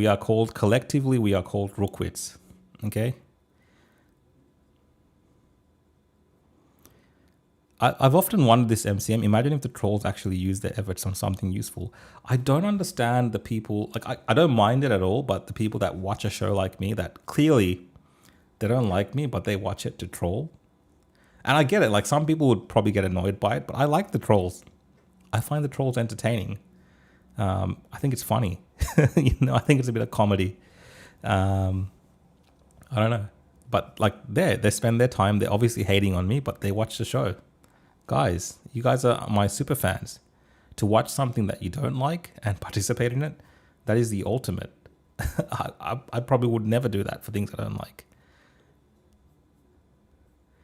Guys, thanks for the super chats. We got another one from Baseline Benny. I appreciate it. And we've also got one from Jesse. Thanks so much. Great stream, man. I appreciate it. So if you want to support the show, you can do super chats on YouTube. Definitely super chats I always read, but as you can see, I take part in all conversations. Maybe one day when there's you know, a lot more Rookwits watching, right? We got a lot more Rookwits watching the show. I might have to exclusively just read the super chats. So I do appreciate those that do the super chats, regardless of the fact that I'm reading everything else as well. I know, I appreciate it. I appreciate the support for the show.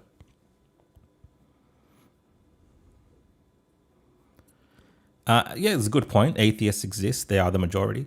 But atheism in itself, it's more prevalent in parts of the West. And, to have atheism, really, you need to have a system that is backed by some type of Christianity or Christian faith or Catholicism or something like this.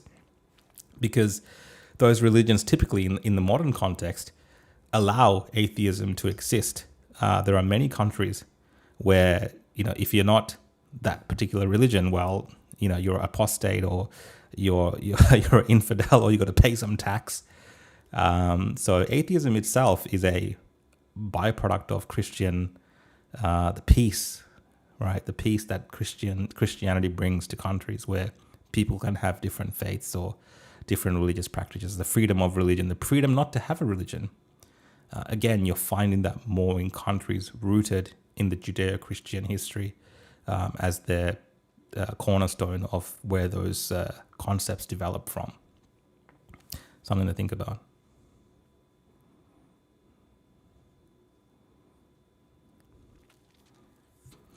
Should the Catholics have not fought the Ottomans at Vienna when it's right? I mean, yeah, definitely the Catholics should have. I mean, even I think someone here is commenting about the Crusades. I have no problem with the Crusades because a lot of that was to do with encroachment on traditionally, Christian or Catholic, at the time Catholic, lands or areas or regions. And a lot of that was a pushback and a fight back. I've mentioned this many times. We have Constantinople, for instance, modern day Istanbul in Turkey, technically a part of the Eastern Roman Empire. The Hagia Sophia Orthodox Church should be a part of, it's been converted into a mosque, and it's a desecration of what these holy places are. They should be, of course, returned back to the rightful owners, and returned back to the essentially the Europeans of that time in that region, the Catholics or the Orthodox that were there. So it is very complicated history that I'm talking about, but you understand what I'm trying to say. There has been a need to have a little bit of a pushback with the imposition of Islam at one point through the Ottoman Empire, especially.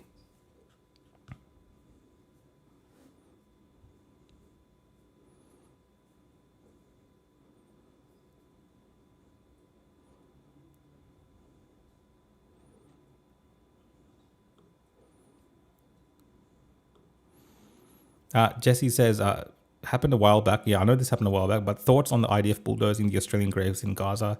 It is a war zone, but don't you think it's disrespectful? Yeah, I mean, definitely it's disrespectful anytime a military grave that's connected to, particularly for us living in the West, to our soldiers or to Western graves, whatever, people would get really offended by that. I understand the offense taken. I think the complications of that region are, it's not clear, it's not like dealing with the issues we have when we have disputes over territories or a war or a conflict like this. As you can see, if you look at, a map of Gaza, for instance, today, most of it's been because of the infrastructure of Hamas has been bombed in some manner because of the underground tunnels, because of the way that they use areas and services like schools and hospitals for their terrorism.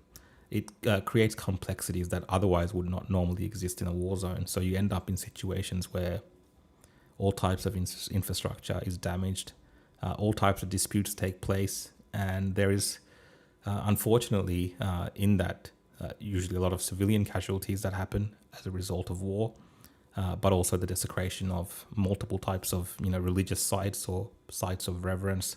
It is unfortunately one of the darker aspects of war, much of which could be avoided if terrorists complied. And when I'm talking about terrorists, I'm talking about terrorists like Hamas.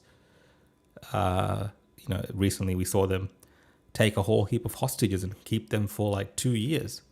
These freaks. So and keep them amongst the civilian population, which is using human shields. So ultimately, all of the blame is on the terrorists. It's the terrorists' fault.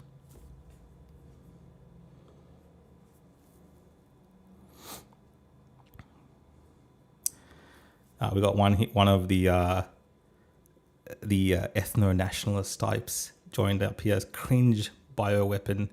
All they have is words and slogans and memes. That's about it. That's it, mate. That's all you got.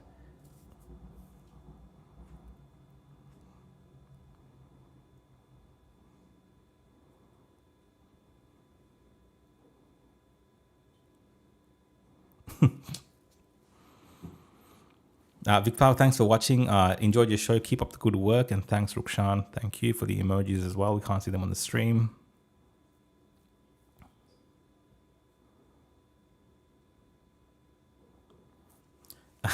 Teresa Miller says, I actually like you from the beginning of the COVID. I was at the protest, etc. I just didn't know I had to support Trump to watch you. You don't have to support Trump. I don't care if people don't support Trump. It doesn't really matter. Like I'm an open Trump supporter. I support President Trump. I've supported President Trump for many years. You're talking about 2015 onwards. I've always known who Donald Trump is, but I'm saying during his presidential run, I've been an ardent supporter of Donald Trump. These are not really things that I talked about during my COVID coverage because, the issues were totally different. I was covering some of the craziest things that were happening in our city. I'm not going to be talking about random politics that really doesn't have much to do with what's happening at that moment. That was a very unique time. But yeah, today I'm more happy and free to express my political views and political beliefs. And yes, I understand that some people don't like Donald Trump, whether it's because they have Trump derangement syndrome or different political ideas. Most people that I know that oppose Donald Trump is not because of Trump derangement syndrome. They just don't like him for ideological reasons. They just have different views. A lot of the lefties might have Trump derangement syndrome and just hate him because orange man bad. But most people that I know, they have they're relatively normal people when it comes to their politics, and they just don't gel with Donald Trump, and that's fine. But I'm a big fan of American politics, and I'm a big supporter of Donald Trump, and I think he's a consequential president. He's one of these names that generations from now people will remember. And if we talk about American presidents, there's very few names that there's been so many presidents over the history of America, 250 years. Only very few of them are known, like as in remembered. When you say who those names are, So someone like a George Washington, you know who George Washington is, right? Someone like a Abraham Lincoln, you know who that is. All right, Roosevelt, names like this. Kennedy, of course. Maybe Reagan is up there. I think a Bill Clinton, potentially, more recently, because we have so much media now. Obama, clearly for being the first African-American heritage president. And then, Trump. Trump has been the most consequential president over a long period of time, even when he's not in office. And they will be talking about Trump for generations to come, I believe. Trump will be a topic of discussion. So I think he's a very consequential president. The things that happened during his period of time in office in 2016, what happened in 2020 election, and what's happened in 2024 and to today. We will be talking about Trump for a long time, whether you like him or hate him.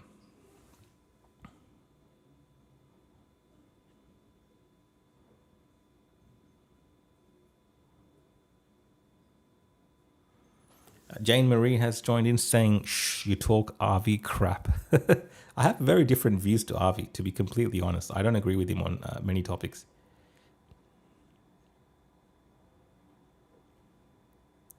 So I think I've got all the super chats done. Let's have a look.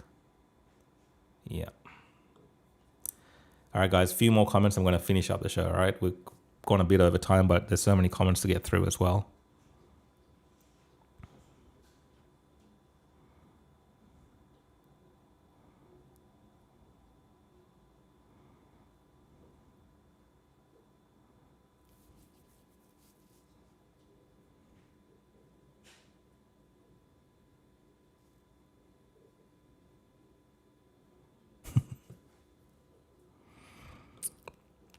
Paul says, I think there's been a lot of Pauline derangement syndrome over the years. Yeah, similar thing. I think Pauline Hanson is probably the closest thing we have to a Donald J. Trump here in Australia. Everyone knows Pauline Hanson. She's been in politics for a long time. Obviously, never in a position of power or leadership in that manner, but consequential no less in terms of her influence on the political discourse that happens in this country.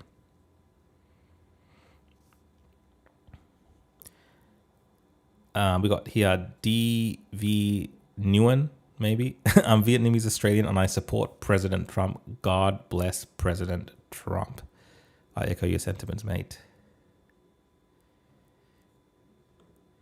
Brendan, maybe you're talking about me or someone else. You're a good man and we need more people like you. I appreciate it, mate. Thank you. Obama is evil. Yes, I think under the Obama presidency, the world did change and we are a lot more worse off. We are still recovering from what Barack Obama did to us. Similar to what Kevin Rudd did to Australia, we're still recovering in this country.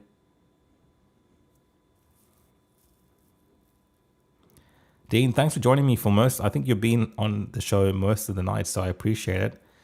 I really appreciate the support for the show. Thank you.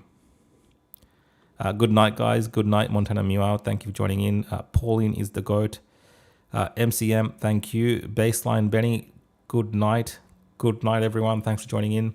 I will be back on Monday night, so enjoy your Friday. Enjoy your weekend. Go to church. If you want to go to a church, let me know and I'll tell you a church to go to. But yeah, get to church, spend time with your family and have a good weekend. And I'll see you guys on Monday night at 9 o'clock. Have a good one, guys. Take care.